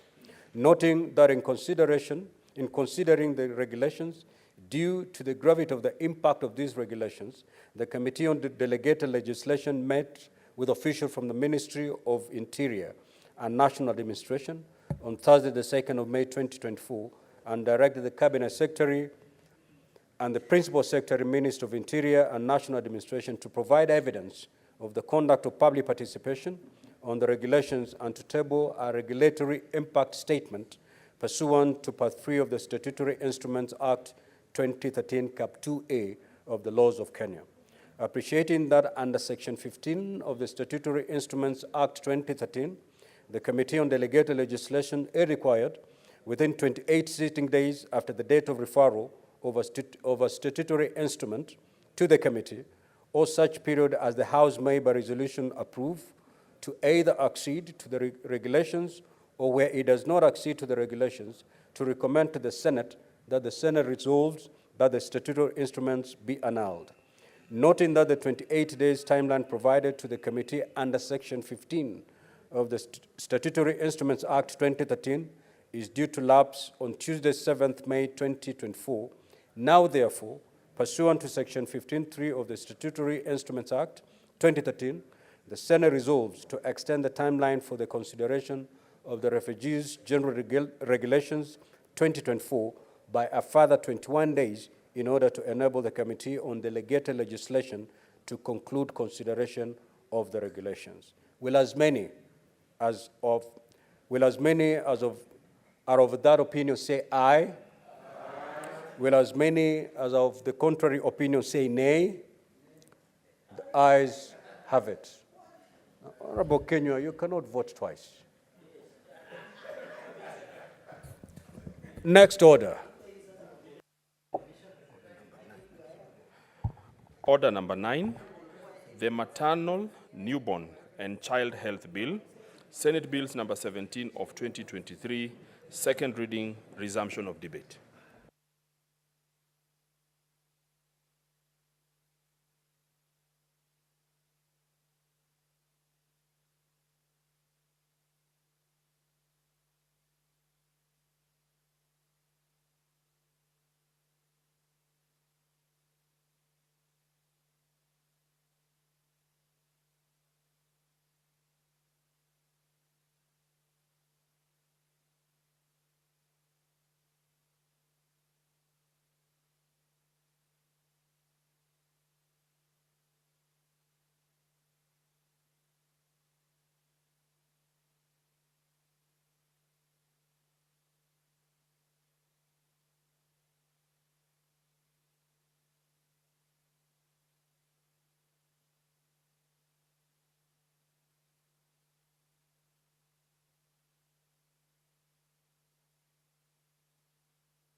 Honorable Senators, we will invoke Standing Order 45-2 and rearrange the sequence of today's order paper. We'll proceed to order number 17, and thereafter I will give further directions. Clerk, proceed to call that order, please. Order number 17, motion, status of pending bills in counties.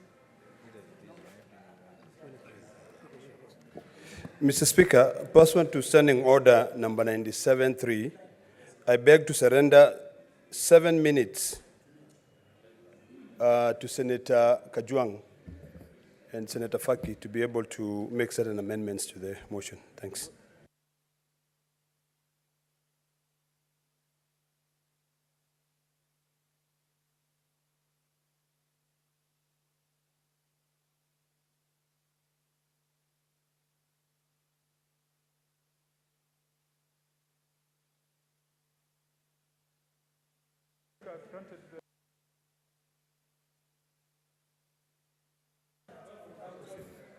Amepeana.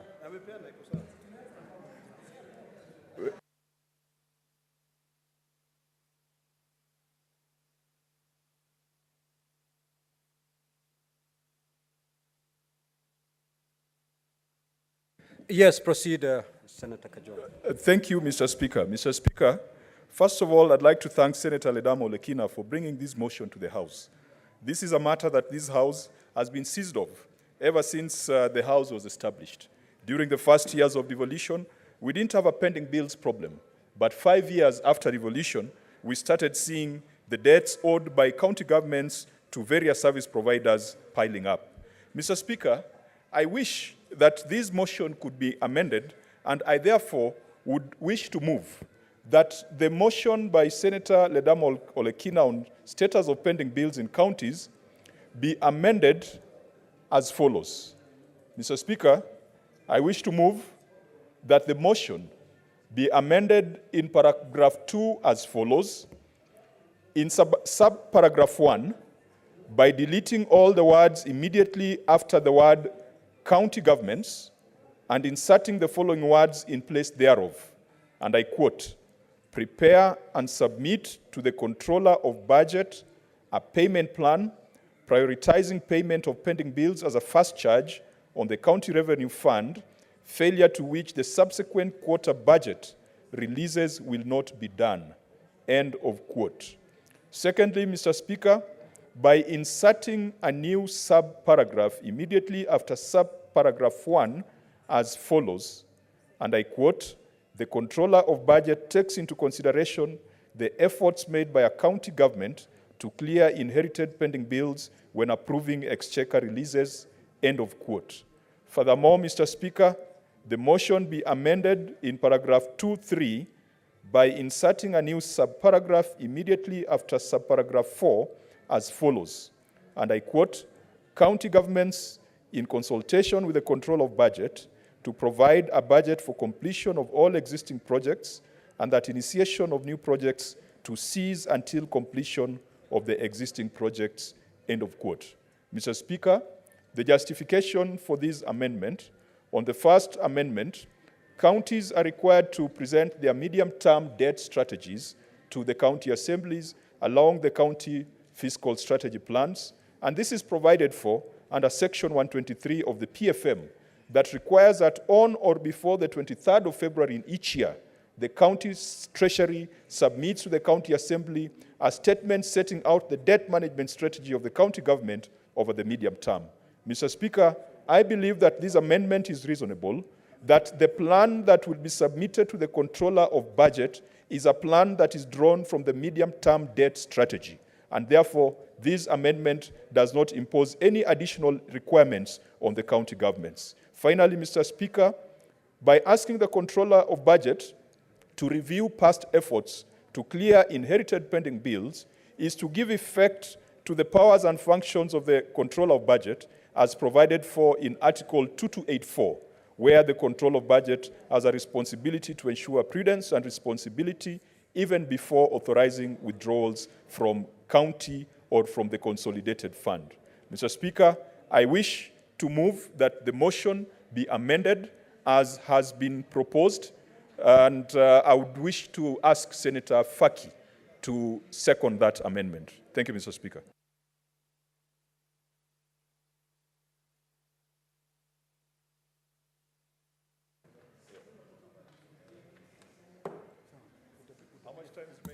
Asante Mheshimiwa Spika kwa kunipa fursa hii kuunga mkono hoja ya Senator Kajwang kufanya marekebisho ya hoja ya Senator Olekina kuhusiana na malumbukizi ya madeni. Mheshimiwa Spika, imekuwa muda mrefu sasa tunazungumzia masuala ya madeni ambayo yako katika kaunti zetu, ambao madeni haya kwa sasa Mheshimiwa Spika yamefikia zaidi ya bilioni 60 pesa za Kenya.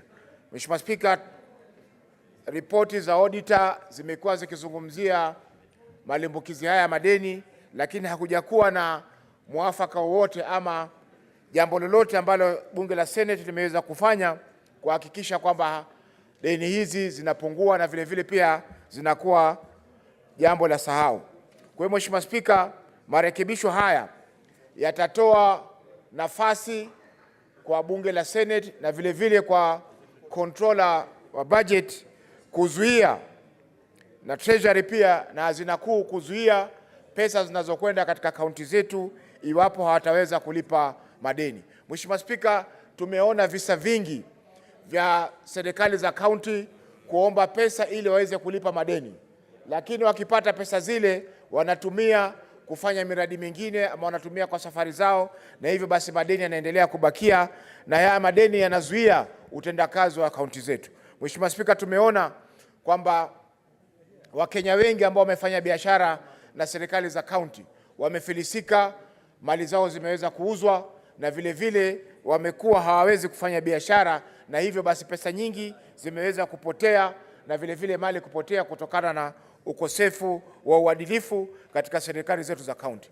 Kwa Mheshimiwa Spika, marekebisho haya yatasaidia kuweka nyama ama kuweka meno ambayo yataweza kuuma wakati kutakuwa na upungufu iwapo hawataweza kulipa madeni haya kwa ule muda ambao umeweza kufanywa. Mheshimiwa Spika, naunga mkono na asante kwa kunipa fursa hii.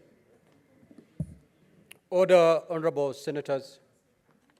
Senator Seki, take your seat.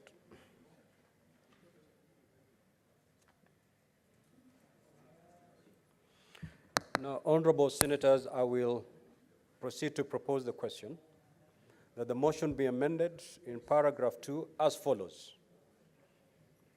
In subparagraph 1, by deleting all the words immediately after the word county governments and inserting the following words in place thereof. Prepare and submit to the controller budget a payment plan prioritizing payment of pending bills as a first charge on the county revenue fund, failure to which the subsequent quarter budget releases will not be done. 2, by inserting a new subparagraph immediately after subparagraph 1 as follows. The controller budget takes into consideration the efforts made by a county government to clear inherited pending bills when approving exchequer releases. 3, by inserting a new subparagraph immediately after subparagraph 4 as follows. County governments, in consultation with the controller budget, to provide a budget for completion of all existing projects, and that initiation of new projects to cease until completion of the existing projects. Now, honorable senators, you may proceed to make your interventions. Senator Oroba.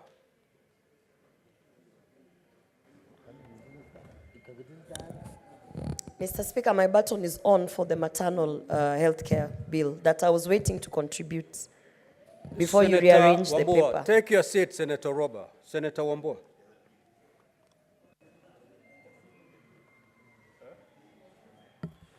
I thank you, Mr. Speaker. Mr. Speaker, I do believe that we are speaking to the amendment. That is the motion that is yes, before yes, Mr. Speaker. Thank you, Mr. Speaker. Mr. Speaker, I am fully in support of the amendment as moved and seconded on the floor. Mr. Speaker, when we were debating the original motion, members raised concerns over this idea and this issue of the control of budget, all the time just approving payments and releases to county governments, even when there was a serious and consistent accumulation of pending bills.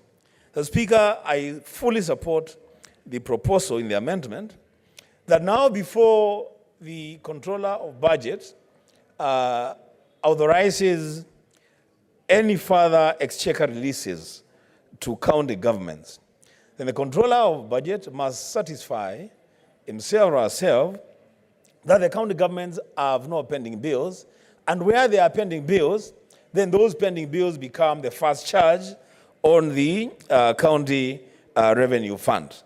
Now, Speaker, I know from the beginning, at the initial stages, this will present serious challenges to the cash flow in county governments. I want to take an example of Kitui County, where we have a budget pending bills of around 400 million. Nairobi City County government, where there is a pending bill of 107 billion Kenya shillings.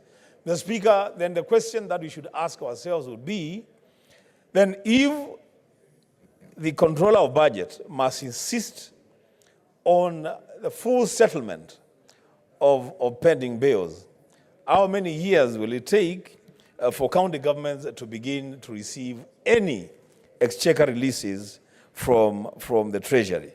So, Speaker, I think that challenge is cured by subsection 2, that the controller of budget will then take into consideration the efforts made by a county government to clear inherited pending bills when approving exchequer releases.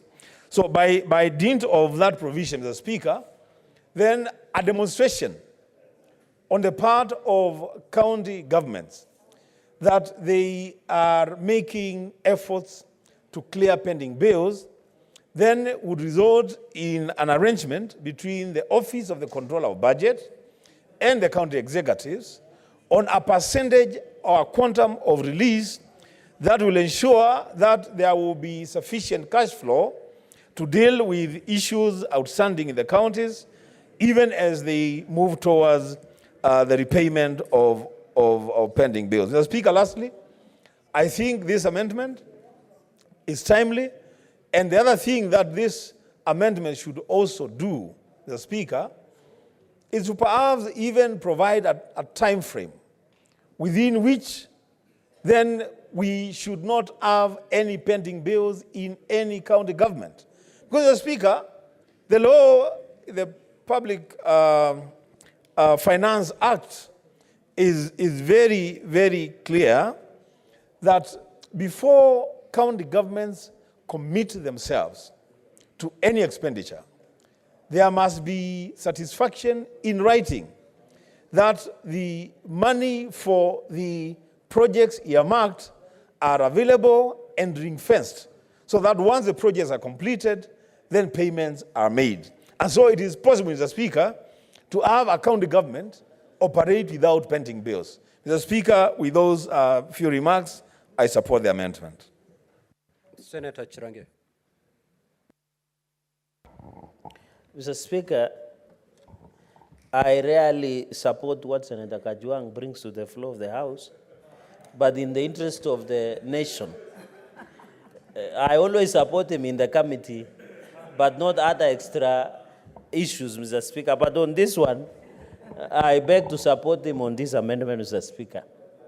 Many Kenyans, Mr. Speaker, as you are aware, you have advantage having served as a distinguished governor of Kilifi for 10 years. There are many Kenyans, Mr. Speaker, who are diabetic, who have pressure, who are unwell, who their properties have been auctioned, who their children and families are suffering, because their only mistake, Mr. Speaker, was to take a tender from a county government, do it with all their resources, but they were not being able to pay it, Mr. Speaker. Mr. Speaker, while I'm seized of the matter of petition E003 at Kitala High Court, Mr. Speaker, on the verification of pending bills. In the case of Trans Nzoia, Mr. Speaker, we agree that the issue of verification of pending bills, Mr. Speaker, is the domain of Office of the Auditor General that was restated in the matter that came before Kitale High Court, Mr. Speaker. Even my own civil litigation professor, Nixon Sifuna, in his ruling, as even out of desperation, Mr. Speaker, said, should you see a government vehicle, a county government vehicle, Mr. Speaker, he has advised that in that ruling that you cease an auction to recover your money, Mr. Speaker.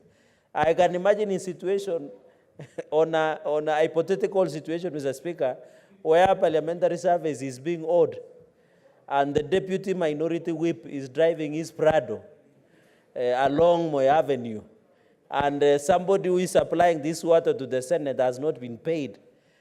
Professor Nixon Sifuna, in his ruling, advises that you freeze and seize that vehicle and auction. I don't know what happens with the speakers and the president's car, but you know those ones are heavily guarded. So I want to advise Kenyans who have some funny ideas, they should only go for these small vehicles of Deputy Chief Whip, Mr. Speaker, because you are sure you can hold on until you repay, Mr. Speaker. But on yours and others, it's hard.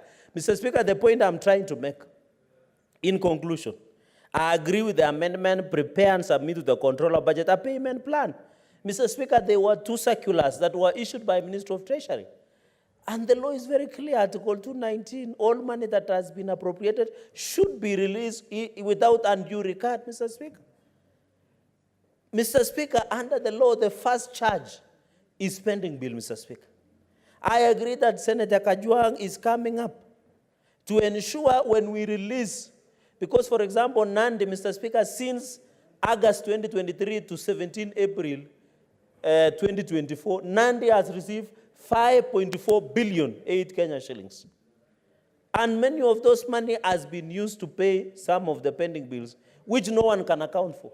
When you go to my county, the governor calls MCS and tells them Nandi has a pending bill of 850 million.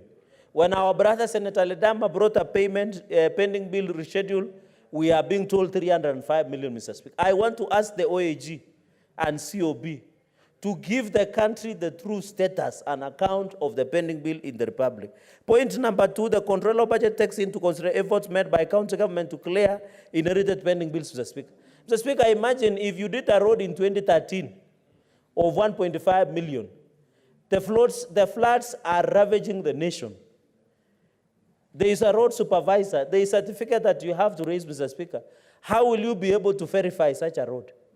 We must, as a country, Mr. Speaker, and I want to agree by the proposal that when a procurement plan, Mr. Speaker, as a House, I want to advise my chair, Senator Kajwang, to come up with a law that before county governments or an entity, including national, including Parliamentary Service Commission, before they look for service and goods, they must have money.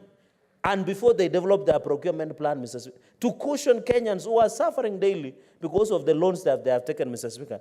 The final amendment, county government's consultation with controller budget to provide a budget for completion of all existing projects, and that initiation of new projects cease until completion of existing projects. Mr. Speaker, this speaks to what, and my chair is aware of this, that, for example, in Nandi, we have over 500 projects that one has only been complete an ECD. You saw the Kabiet, Nandi Creameries in Kabiet is yet to be complete. You saw Kapsabet New Mother and Baby is yet to be complete. You saw at Kapsengere Dispensary Hospital yet to be complete. You saw at Kobuja Health Center yet to be complete. You saw at Yepterua Nyayo Ward yet to be complete. And I'm just mentioning a few projects, Mr. Speaker. You saw Rivertex in Mosoriat yet to be complete. You saw about the one in Tindre, the coffee milling machines, yet to be complete. Mr. Speaker, on this one of projects, I agree that if it comes to Nandi and any other county, let those projects be completed, because those projects are and for the benefit of the people of Machakos. It does not benefit the governor in office at the moment, Mr. Speaker. So I agree with my chair on this amendment, and I hope you can be able to track Narok, among other places, Mr. Speaker. And the governor of Narok appeared the other day. And we were able, Mr. Speaker, to ask him a few questions on how those projects have been implemented, including roads, Mr. Speaker. Mr. Speaker, this is one of the best amendments, and if there is a good job that has been done by Senator Kajwang in the history I've known in the floor of this House, thinking member of the society should support. I thank you.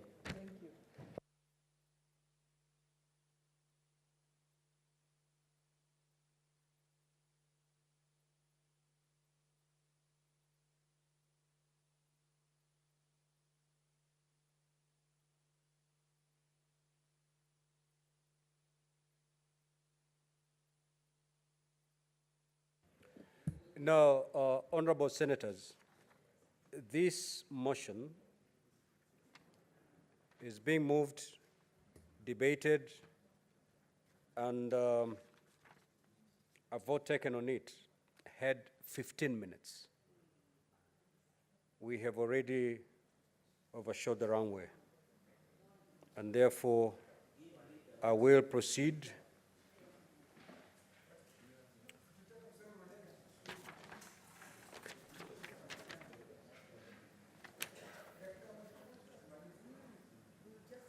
I will call upon the mover to reply. Let's stick to our standing orders, honorable senators.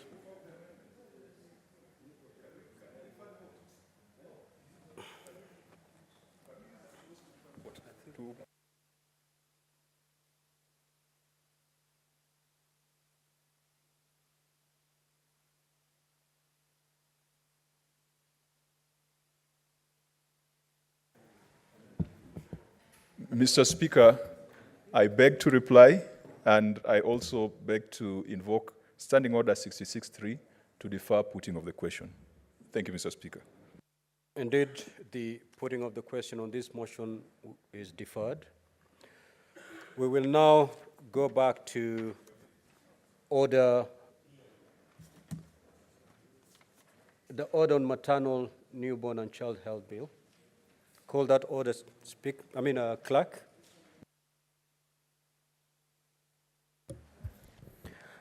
Order number 9, the maternal, newborn, and child health bill, Senate Bills number 17 of 2023, second reading, resumption of debate. The Honorable Senator Mungatana.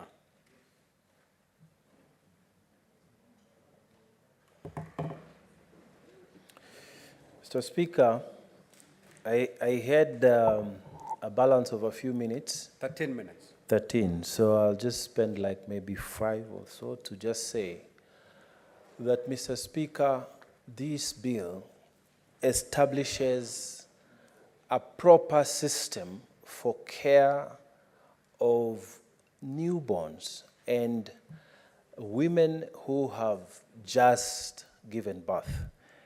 Mr. Speaker, in this country, we have never legislated on issues that pertain to our women, to the detail that this bill has sought to do.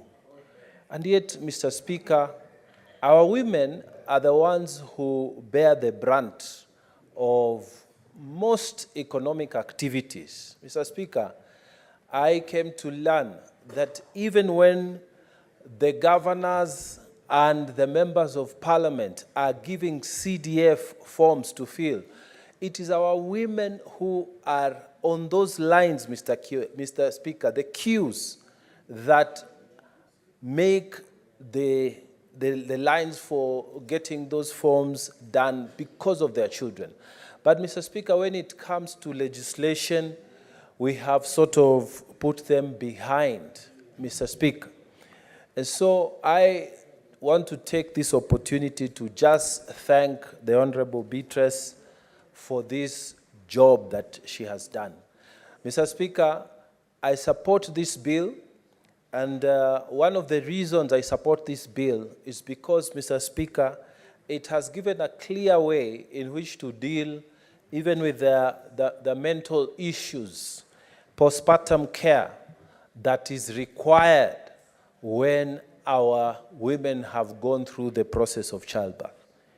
Mr. Speaker, In our custom amongst the Pokomo people, there used to be, and nowadays it is slowly disappearing, but there used to be a proper way to look after mothers who are about to give birth and immediately after they give birth. Mr. Speaker, we used to have those who we call hakabis. And Mr. Speaker, a woman who was about to give birth, they would be taken care of by older women who come and they station themselves with an expectant mother. And they are given proper care. They are given special food. They are given massage. They are taken care of in every possible way so that the baby can come out safely. And even after the baby comes out, Mr. Speaker, the woman is also supported because, again, they are taken care of physically by these older women who have gone through the experiences. And Mr. Speaker, after a period of 30 days, when you come to meet your wife, after they are in that ceremony of coming out, she looks extremely beautiful and different from even before she gave birth. And Mr. Speaker, that kind of support is no longer there. In the modern world we live in here, in Nairobi, in Mombasa, in the towns that we are creating, Mr. Speaker, traditional support systems don't exist anymore.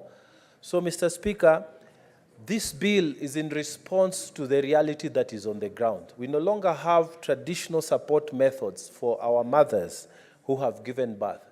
Then what do you have? You have women who undergo postpartum depression. You have women who even are suicidal, women who do not know how to take care of their children, who they have just given birth. And there's no mechanism for support as we used to have them traditionally. So, Mr. Speaker, this bill is a very good attempt at supporting our women, and I thank the Honorable Senator Beatrice for what she has done. And, Mr. Speaker, I urge all the senators who will speak to the issues to support this bill, and if possible, if there are amendments that you've thought about, please bring them. But this bill, we must make it pass as soon as we can. I thank you, Mr. Speaker. I beg to support. Senator Kavindu. Thank you, Mr. Speaker, for giving me this opportunity to support this bill for maternal health care. Mr. Speaker, mothers go through a lot, and especially after they've delivered. They've lost a lot of blood. That is when they seriously need a lot of care so that they can be able to recover from what they have lost, and they continue to breastfeed their babies. They are also losing. They are feeding, but they are feeding for two people. Mr. Speaker, this bill is very timely. It's a high time we continue now thinking about mothers, just like Senator Mungatana has said, like how the women of before used to be looked at after they've delivered, because there could be even a cow slaughtered for them to be fed properly, and a lot of wheat meals and many other things so that they can recover from the loss, because when they are pregnant, they are feeding too, and after they've delivered, they lose a lot. And so, Mr. Speaker, it's important. This bill is very important, and I support. Thank you. Senator Gloria.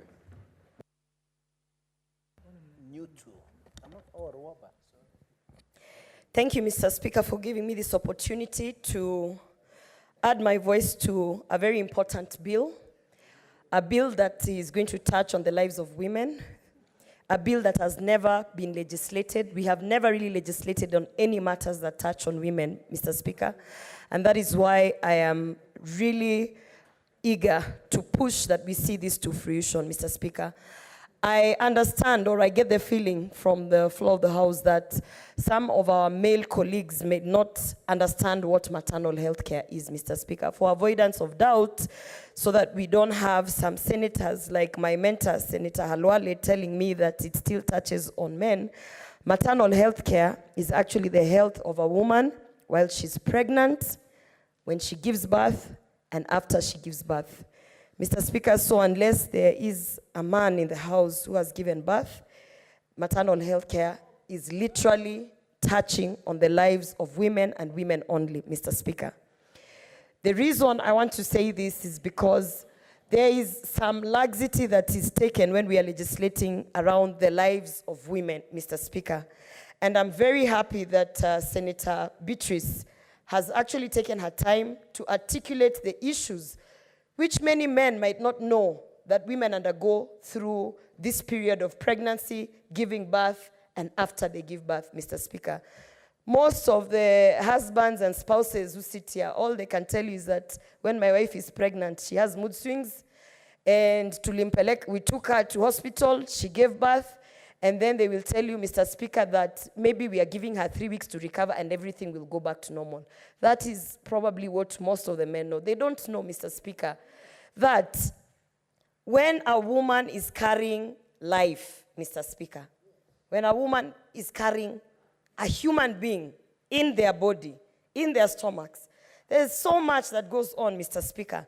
And you cannot bungle it together and just call it healthcare, and just call it a matter of whether you're sick or you're not sick. It is a special kind of condition.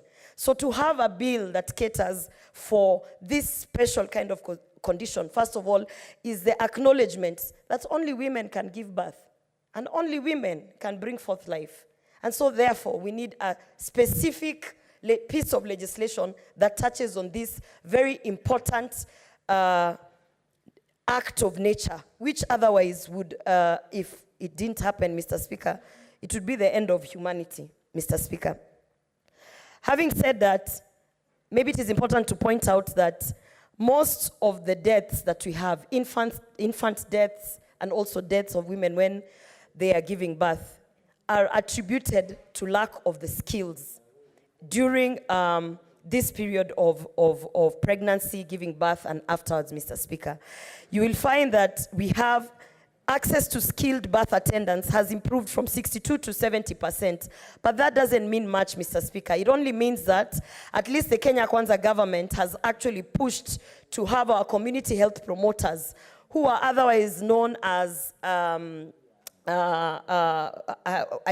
forget the word, but the women who are in the village who assist other women to give birth, Mr. Speaker.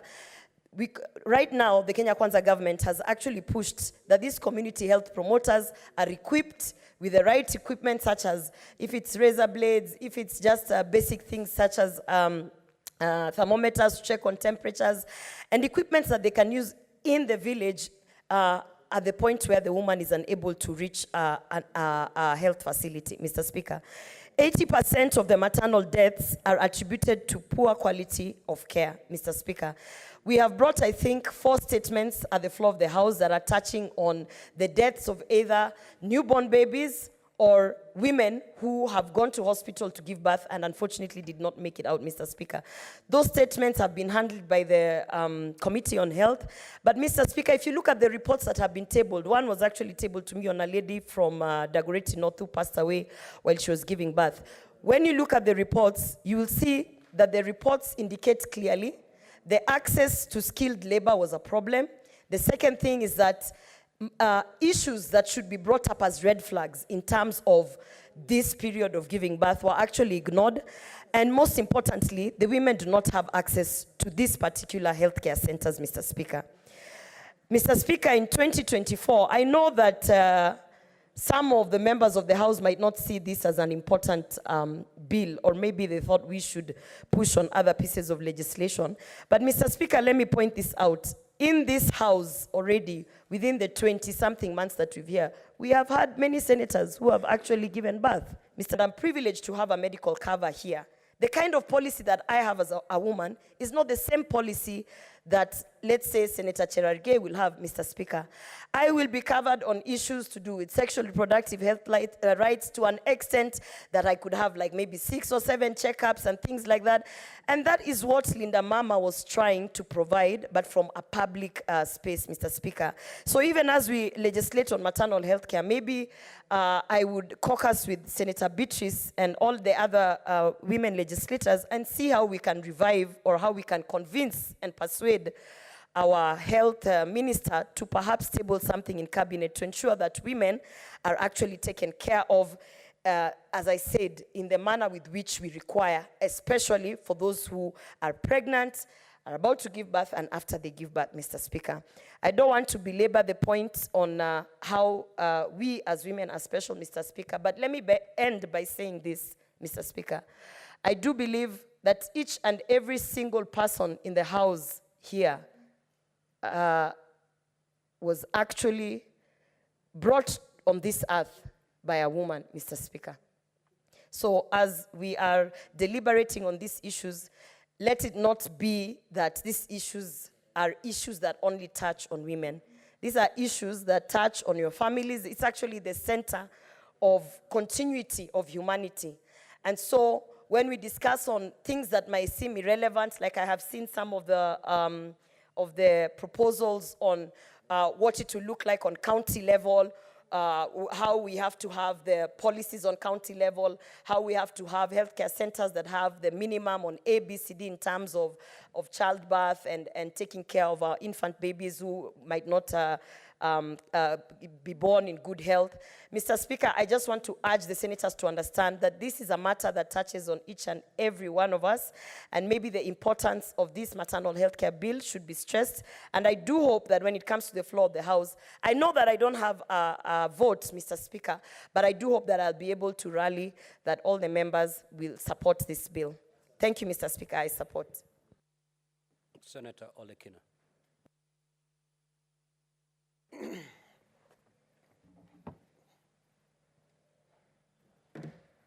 Thank you, Mr. Speaker. Mr. Speaker, I rise to support this very important bill by my good friend, Senator Beatrice Ogola, the Maternal, Newborn, and Child Health Bill. Mr. Speaker, I've perused through the bill, and although I'm particularly impressed with the thought in terms of policy, in terms of responsibilities, Mr. Speaker, one thing that we forget, and this is what I was mentioning to my sister, is that today in this country, our doctors are on strike. And we're here legislating to be able to care for those children. Mr. Speaker, hypothetically, suppose there's a child out there who needs what exactly we are proposing here, but cannot be given because we have failed to be able to bring proper negotiations on the table and putting those children ahead. Sometimes, Mr. Speaker, when I read all our proposals, I think we miss the boat. A lot of them are futuristic, although I support futures works. And I'm particularly happy with Senator Ogola having even cared for future mothers. This is something which most people don't even consider it. You're only thinking about today, but you're not thinking about tomorrow. There are three very, very important things in this bill which I hope to demystify. Briefly, there's the issue of maternal. That is something which is separate. There's the issue of a newborn. And then the third part is the issue of the child health. Mr. Speaker, what Senator Beatrice Ogola has done, she has taken the mother, proposed measures to ensure that that mother, whether she's sane, because in most cases, Mr. Speaker, when you go through our streets, you'll find a pregnant street woman. You know, sometimes you'll see a mad woman who is pregnant. I just want to say thank you, my dear sister, for thinking about every member of this society. We are all here today courtesy of children who are born, our electorates, people who voted for us to be in this house, to be able to think about other future generations. So it is imperative that the first thing, and this is the first thing that I want to request my sister to do, is where she's talking about providing a proper healthcare, I think in number 8, where she says, every healthcare provider shall provide a child from the time of birth to age 12. The following, she goes into comprehensive newborn care, including postnatal follow-up as may be prescribed. Number 2, she says, health services that ensure child survival growth. Mr. Speaker, I want to persuade my dear sister to allow us to amend that section to make sure that that child who is born is attached to the mother's insurance policy until that child is 1 year old. In our culture, Mr. Speaker, the Maasai, and I'm happy to see that in this bill, it takes into consideration different cultures, background. That is actually very good, because we should never forget that we come from somewhere. In our culture, when a child is born, when the umbilical cord has been cut, you are told, hold your life, and I hold my life. That is the way all of us, in fact, in Maasai, it says, my bonga like. Mr. Speaker, today, because of the many challenges that we have created for ourselves, our healthcare is in a dilapidated state.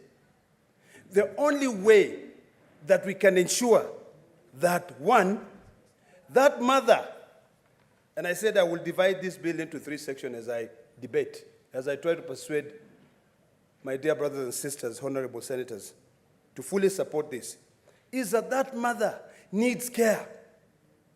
You know, this bill talks about future mothers. I love that. This bill talks about pregnant mothers. I love that. This bill talks about mothers after delivering.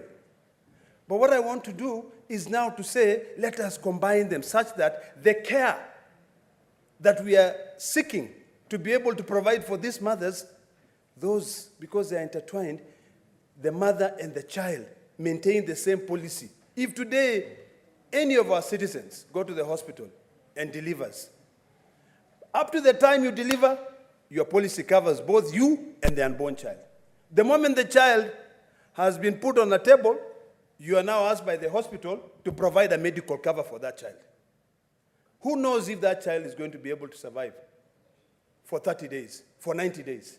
So I want to propose that we now become future-centric and we amend insurance policies, Insurance Act, so that it covers that child and that mother for 1 full year, until the time when that child can be able to survive. We lose a lot of children. One, because either the mother cannot afford to pay for her own insurance policy and also pay for the child. Mr. Speaker, there's only one section that I'm not very sure of, and I want my sister to be able to elaborate this further. Still on the section 8, where it says in her bill, she says, I'll read 2 and 3, where the child under subsection 1, and subsection 1 talks about the issues that I've been trying to explain on the care that is supposed to be given to the child and the mother, is severely malnutrition, malformed at the time of birth, the healthcare provider may refer the child to a relevant medical practitioner for comprehensive assessment, diagnostic, and treatment. And then further it says, a healthcare provider shall not, and the word here shall not, provide healthcare services to the child under subsection 1 unless the healthcare provider has obtained consent from the parent or the guardian of the child. Mr. Speaker, I see that as a bit contradictory, because here we are saying, let us provide that child with the best care. But then when you are putting it into a condition where it depends on the mother to say, provide my child with care. And if you don't do that, that child is not treated, we are actually going to cause a lot of problems. So, Mr. Speaker, I would like to persuade my sister to delete that section and to ensure that everything that we are saying here, that we are talking about making sure that we are providing our mothers and children with the best cover, is to ensure that the state takes responsibility. It takes responsibility on that child until that child is 1 year old. You know, in future, we might actually say until that child is emancipated. You know, and that time you're looking at about 18, 19 years old. But because we are realistic on the state of our finances as a country, I think there's nothing bad in amending Insurance Act and ensuring that that child and that mother are together for 1 full year, let my policy covers. Mr. Speaker, I've noted that in this bill, the Cabinet Secretary has been given a lot of responsibilities. I dare say the reason why we are having a lot of problems today in this country, particularly because of this issue of the strike by the doctors, is because although our function has been fully devolved, you know, level 1 to level 5, we are still relying so much on bureaucracies of a Cabinet Secretary. I think it's about time, and this House must now ask serious questions. Are we really ready to deal with the issue of devolution? Are we? You know, we should always say, we always keep on saying, form follows functions. You know, even in this bill it says that county government shall provide money for the maternal, newborn, and the child health programs. Should we now be saying that we cost, how much it will cost per child to be protected, to be provided with services, and this House allocate that money? When we allocate that money, we deduct from the money that is being allocated to the Ministry of Health. If today, Mr. Speaker, you take the budget of the Ministry of Health, you'll be shocked. It is almost equivalent to almost 30 counties, allocation to almost 30 counties. And what do? Just a bunch of policies, keep on talking, running up and down. They cannot even sit down and agree with the doctors. The person who is running that docket is completely incompetent, cannot even be able to sit down and have a discussion on issues that are affecting Kenyans. So let us not have double standard, Mr. Speaker. If we are here, and we are here because of the interest of our people, we must then be able to legislate, knowing clearly the consequences and the non-intended consequences.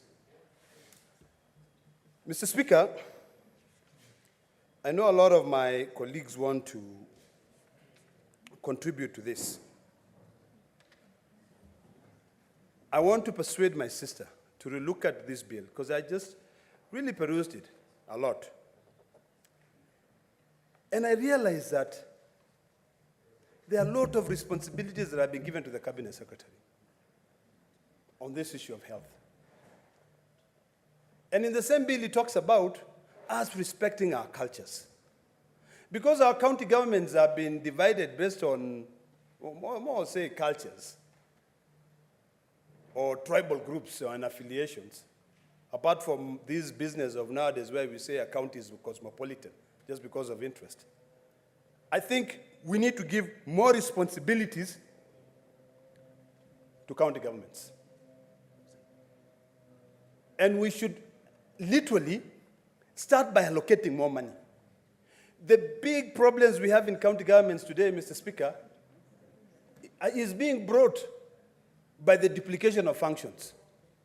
Where the national government says, oh, let's come here within 48 hours or maybe within, let's say, a fortnight. We have passed a legislation on community health workers. And then, without actually thinking, when the national government goes there, the president say, we were going to pay these community health workers 50%. Now county governments also put 50%. County governors, they go, boop, they take the money without looking at the entire budget. We need to cost. We have institutions in this country that can be able to help us cost these services. We have KIPRA, we have the Commission of Revenue Allocation. These are independent bodies. And then once it is brought here, before we even vote, the first thing that each one of us should be reminded is that we are just a conveyor belt. You know, for us, we are moving. We are not going to live in this world forever. We'll be here today. We convey certain information. We help the community for future. It is about time that we start looking at everything, Mr. Speaker, being future-centric. You know, the United Nations talked about the SDGs. And in this country, the former president and the prime minister then, I think, came up with Vision 2030. And that Vision 2030, Mr. Speaker, I think has already been forgotten. Other countries are now saying Vision 2050. I think it's about time that all of us look at all that we want for this country and become realistic. And we move each and every function that has been devolved. We make sure that everyone who has got a fiduciary duty or responsibility, remember that they will not live in this world forever. Right now, all our hospitals are closed. Don't let anybody lie to you that hospitals are open. It is only us, the rich, who can be able to afford hospitals. Because when we fall sick here, no one gives a hoot in hell about the strike of the doctors. We'll get on a plane, first class, business class ticket, go to Dubai for treatment. But the people who have brought us here, what do? They wallow in poverty, they die. I think it's about time that we rethink seriously. And as I conclude, Mr. Speaker, I fully support this bill. And I want my sister. There's a point of order. Senator Eddy, what is your point of order?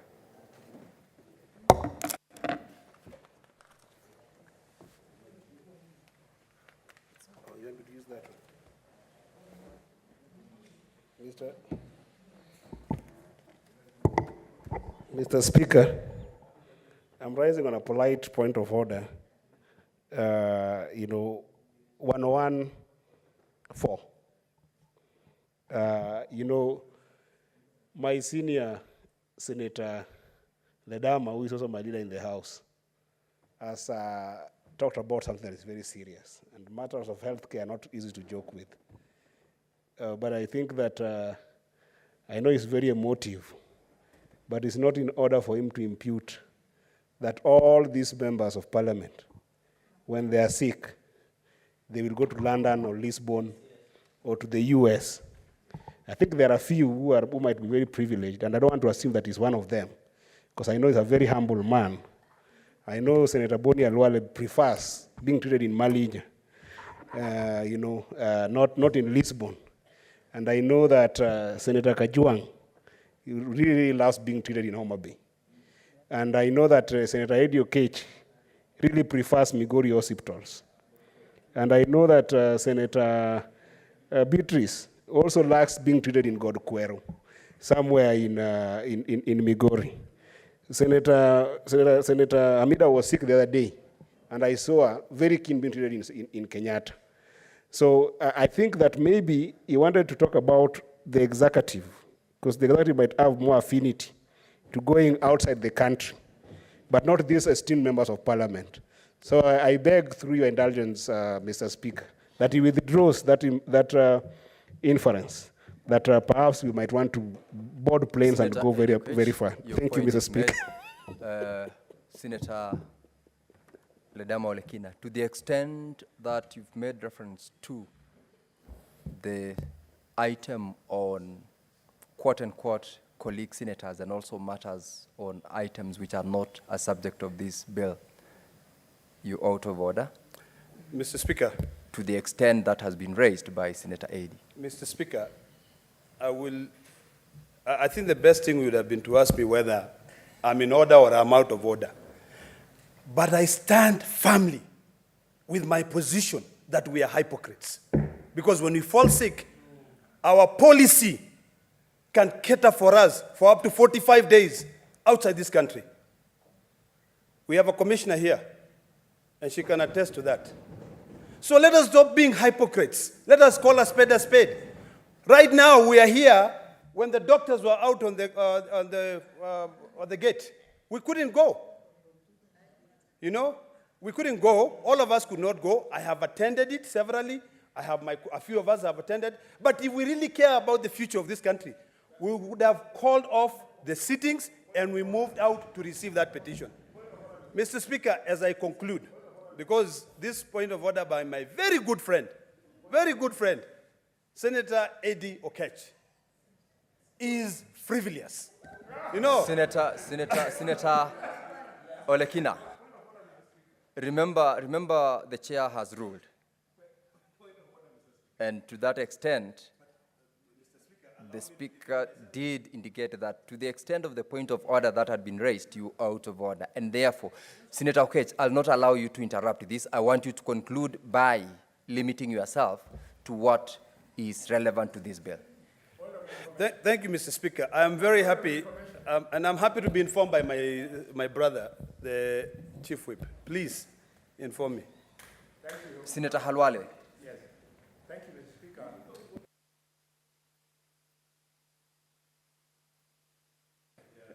The senator for Narok for his stand on the plight of patients and doctors in this country.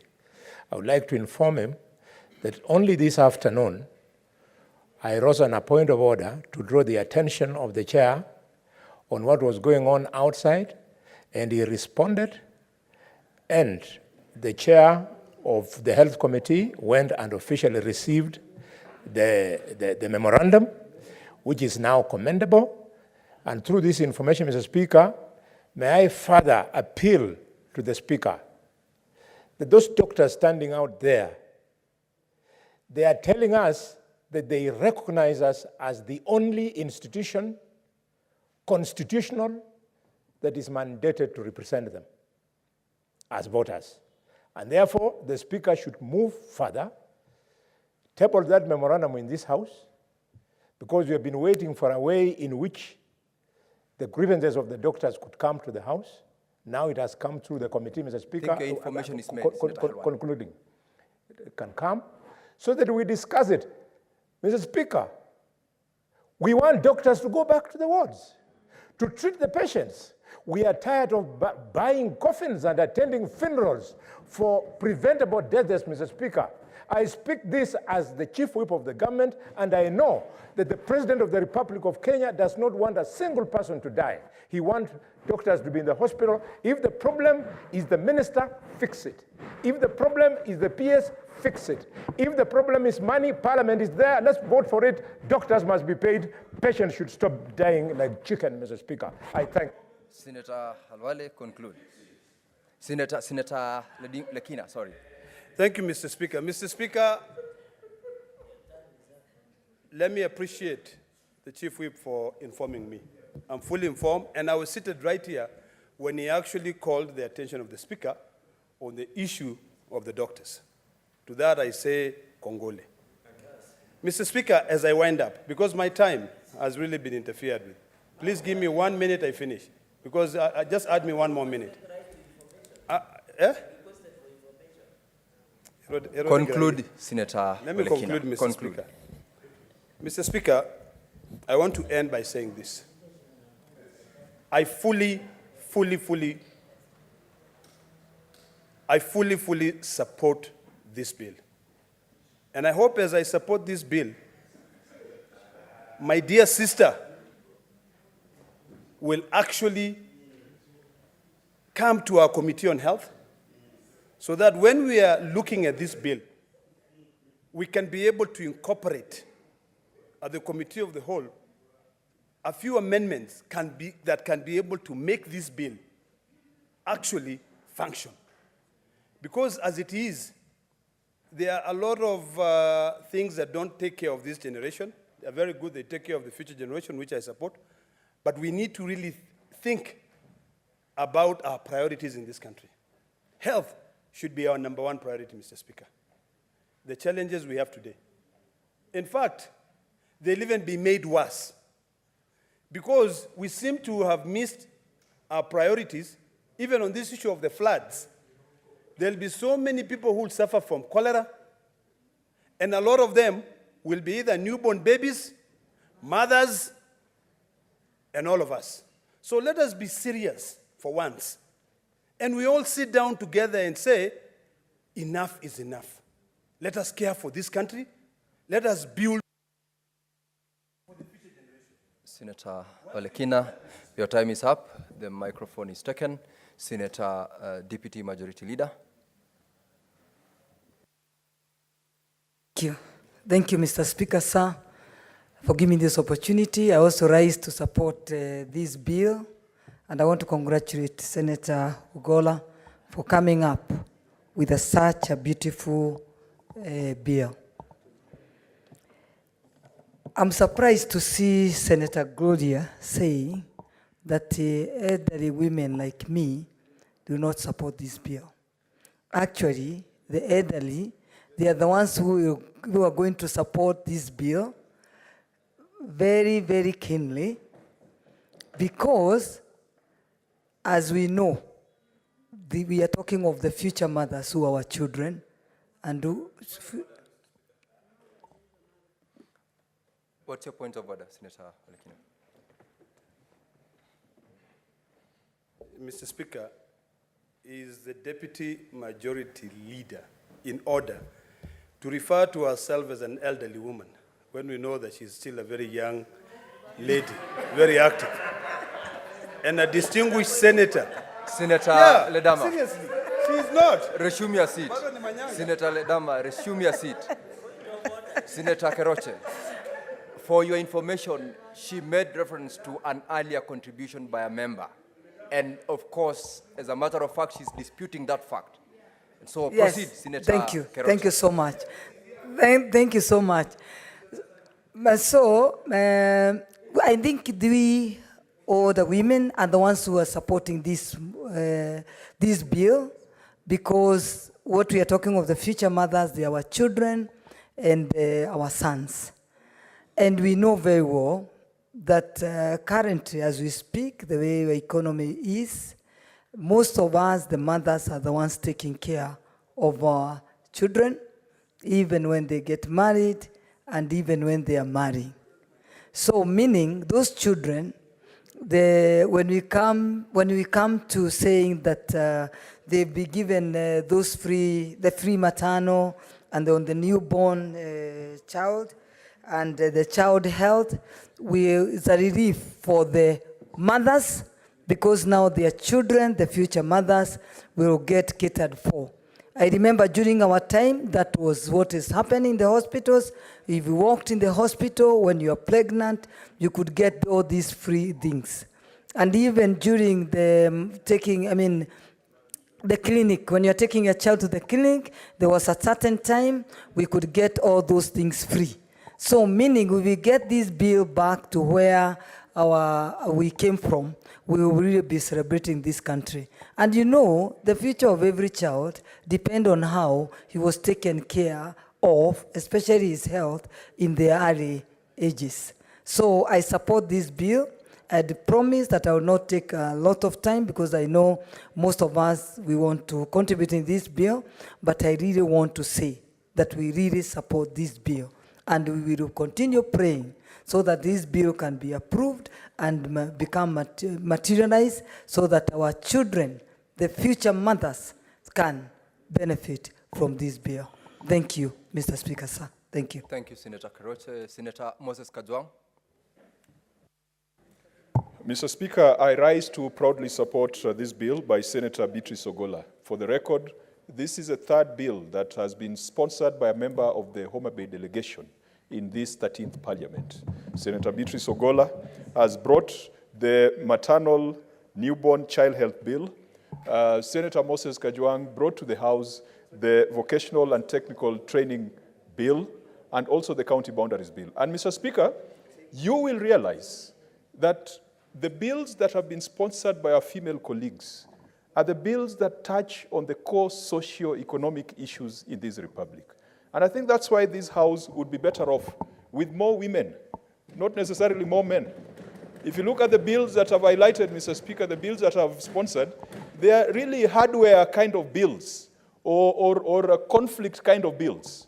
But this bill by Senator Beatrice Ogola is a bill that touches on the core things that a nation should be, and that is about the children, that is about the women, and that is about the reproductive rights. Mr. Speaker, as I support this bill, when you think about maternal health, child health, we must ask ourselves how Kenya performs against global standards.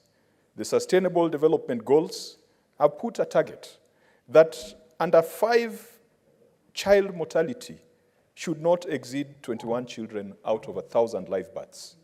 In Kenya, in the year 2022, Kenya had double that number. We are doing badly. 41 children out of 1,000 births die under the age of 5. And the global average is 38. And so, in as much as we have reported progress in certain parts of this republic, when Senator Roba was in Mandera, the interventions that he was able to undertake using devolved funds improved child mortality, improved maternal mortality, but it is still below the global standard, and it is still double the SDG, which we all aspire to achieve. Mr. Speaker, in Article 43 of our Constitution, we have the economic and social rights. And part of that is that every person has a right to the highest attainable standards of health. And Senator Beatrice Ogola has put it in her bill that every person has the right to the highest attainable standard of maternal, newborn, and child health services. Mr. Speaker, this bill by Senator Beatrice Ogola gives effect to Article 43 of the Constitution of Kenya, and I think that it is an extremely important initiative. Mr. Speaker, I was looking at a report by the Institute of Economic Affairs, and they are saying that preventable childhood deaths are unacceptable, and I do agree with them. Many of us as parents, whether it is direct or through proxy as a guardian, an uncle, an auntie, you know the pain of losing a child, and we should not visit that upon our people. And whereas the outcomes have improved along the tarmac, because this is a country of inequality, this is a country of iniquity, where those who are better off always find themselves next to a tarmac, or find themselves next to an electricity pole, or in the past, a telephone line. Away from the tarmac, many people are losing children under the age of 5. And whereas we are talking of 41 out of 1,000 births, Mr. Speaker, you might find that perhaps in certain parts of northern Kenya, eastern Kenya, southern Kenya, the number could be much higher. This bill, if well implemented, and if it has enforceable provisions, should ensure that children do not die out of preventable reasons. Mr. Speaker, where I come from, we have the malaria problem. And many of us have suffered malaria, repeated bouts of malaria growing up. And it's just by the grace of God that we are still alive, and also because perhaps you are close to certain facilities and we could get medication. So, Speaker, malaria is still a leading killer of children under the age of 5. And unfortunately, the national government does not have its own budget for malaria. Malaria support in this country comes from donors. Mr. Speaker, I do not want to speculate because many people have said that the national government does not care about malaria because it is a disease for the tropics around the Lake Victoria. It is a disease for the people around the coast. It is not a disease for the highlands. I want to refuse to agree with that characterization because I do not want to imagine that we have had governments that have decided that let the people who lie in opposition areas die of malaria. But the fact that the national government tends not to have its own line budget, relying mostly on the presidential fund from the United States and millennium support and funds from multilateral and bilateral sources, tells you that sometimes the government is insensitive. And malaria, if it hits me today, Mr. Speaker, I could survive. But if it hit a child under the age of 5, the results could be different. Immunization access, Mr. Speaker. We must ask ourselves, to what extent has the national government devolved this to county governments? Immunization and its politics is almost similar to the politics of fertilizer. Mr. Speaker, if one day we will do an inquiry to find out whether we are giving our children immunes or immunity-boosting products or water or placebo, I am sure that a country that can give farmers sand and soil and things that cannot generate productivity, you will be surprised one day to find that we are injecting our children with water and placebo. I do not want that to be the case. And in fact, I hope that I will never be proven right. But, Mr. Speaker, if our morals are to the point where we can fool farmers, where we can give them seed that cannot germinate, where we can give them fertilizer that is not fertilizer knowing full well that it is stone and sand, do you think, Mr. Speaker, if you have sunk to that low in terms of a moral compass, do you think that something would prevent us from giving our children water and placebo and things that are not useful?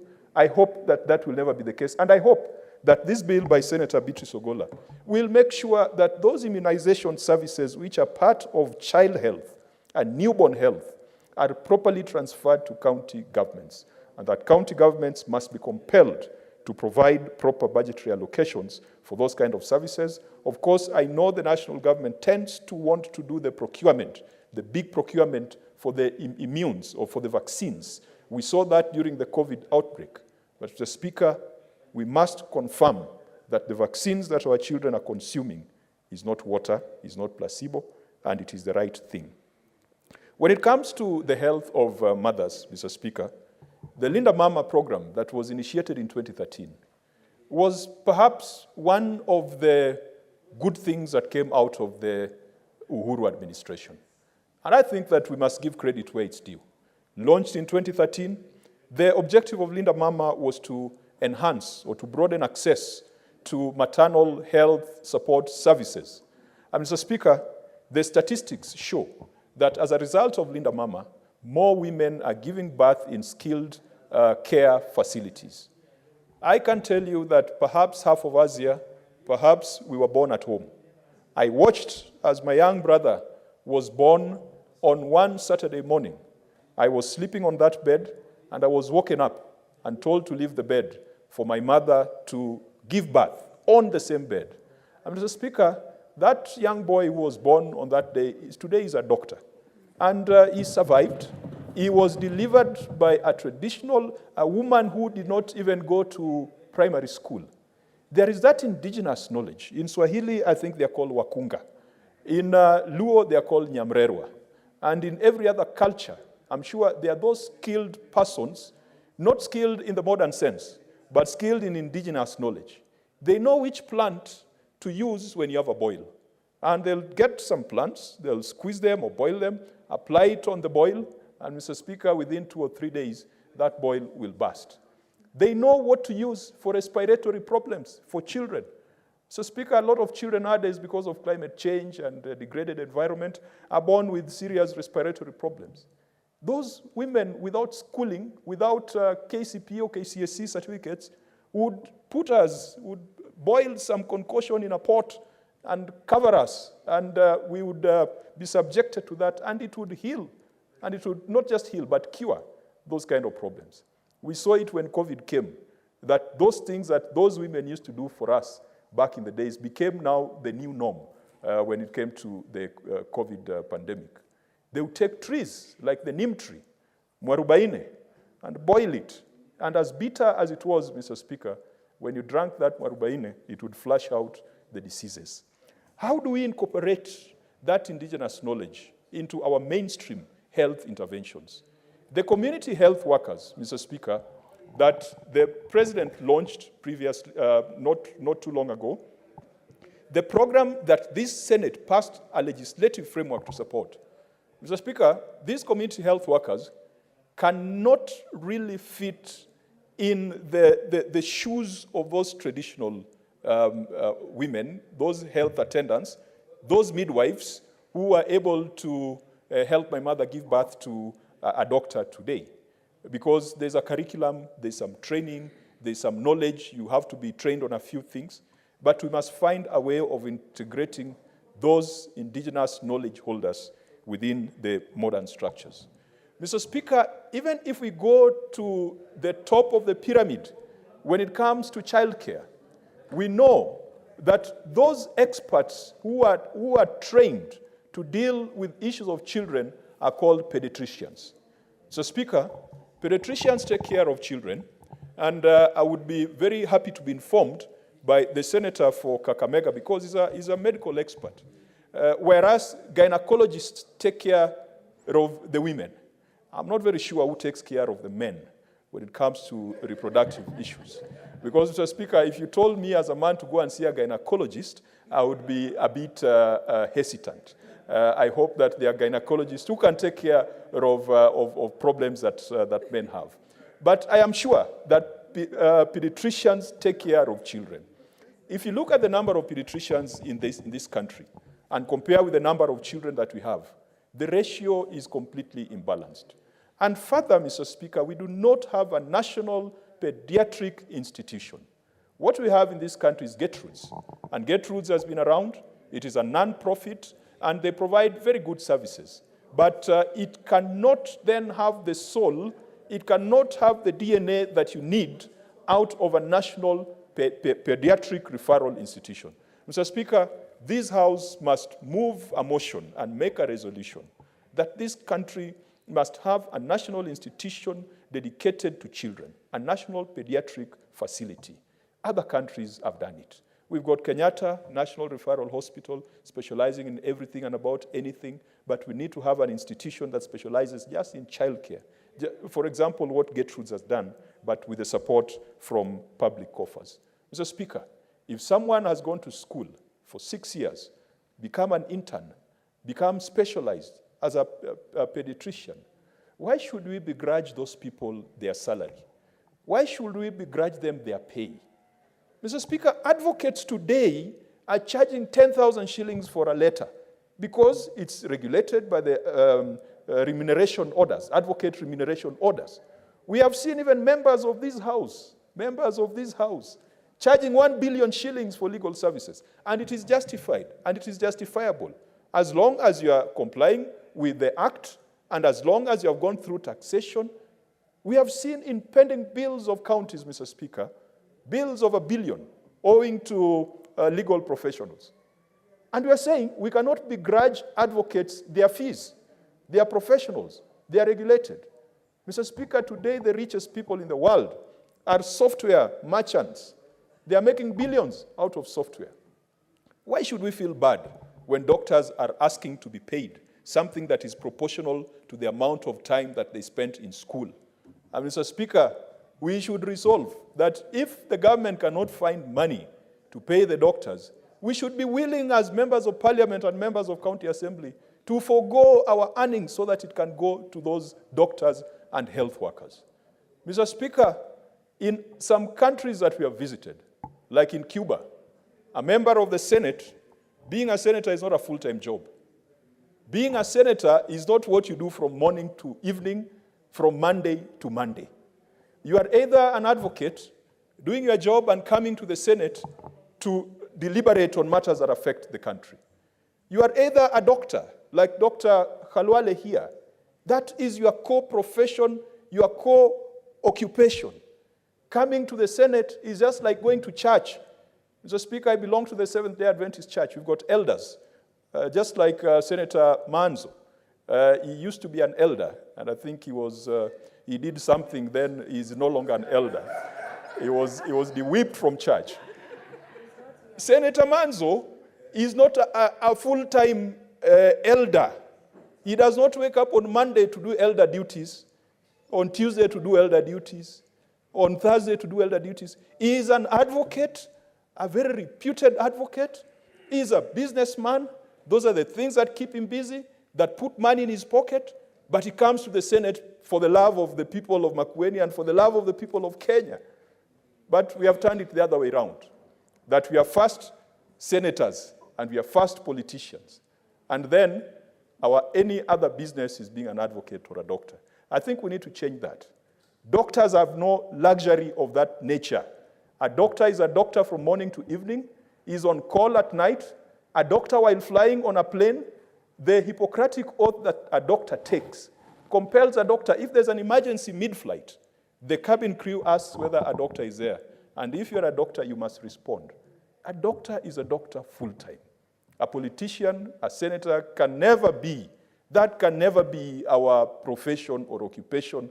Let's find other things to do, but let's come here to debate on things that affect the nation, and let's release some of those resources so that we can remunerate those who deserve to be remunerated as such. Mr. Speaker, as I conclude, we have seen improvements in outcomes on HIV/AIDS in Homa Bay County, where I come from, because through Linda Mama, we have been able to prevent mother-to-child transmission of HIV and AIDS. And I do hope that the Cabinet Secretary, and I do hope that this current government, their policies around health does not include dismantling Linda Mama. It should be about improving it, doing studies on the weaknesses and gaps, and making sure that we do it better. Because access to high-quality maternal, newborn, and child health services is a constitutional right for all Kenyans. Mr. Speaker, even in the US, the debate now, beside immigration, beside economy, beside Israel, beside China, is now on Roe versus Wade, the decision by the Supreme Court on the issue of abortion. In the 11th Parliament, the then Senator Sijeny brought a bill to this House, which the House rejected. But the bill was important because it was talking about reproductive rights and reproductive health.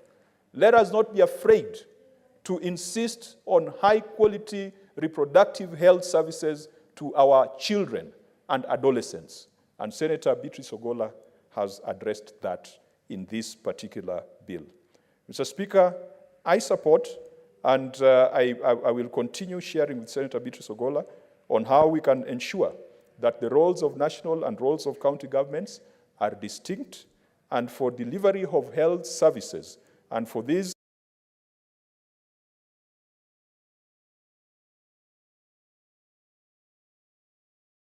responsibilities on the county governments. Mr. Speaker, I support. Senator Samson Cherargei.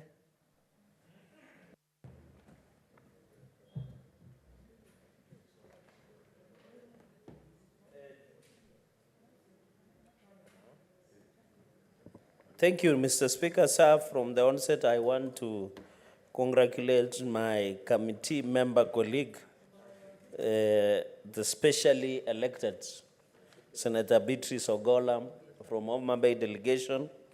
Mr. Speaker, it's rare to see commandeering between delegations like Senator Kajwang and Senator Beatrice Ogola. But of course, anybody who would not want to be friendly with Senator Beatrice. Senator Cherargei, did you say commandeering? No, how can, yes. Say it depends, it depends. Withdraw the earlier statement, it depends then where, say it appropriately. Yes.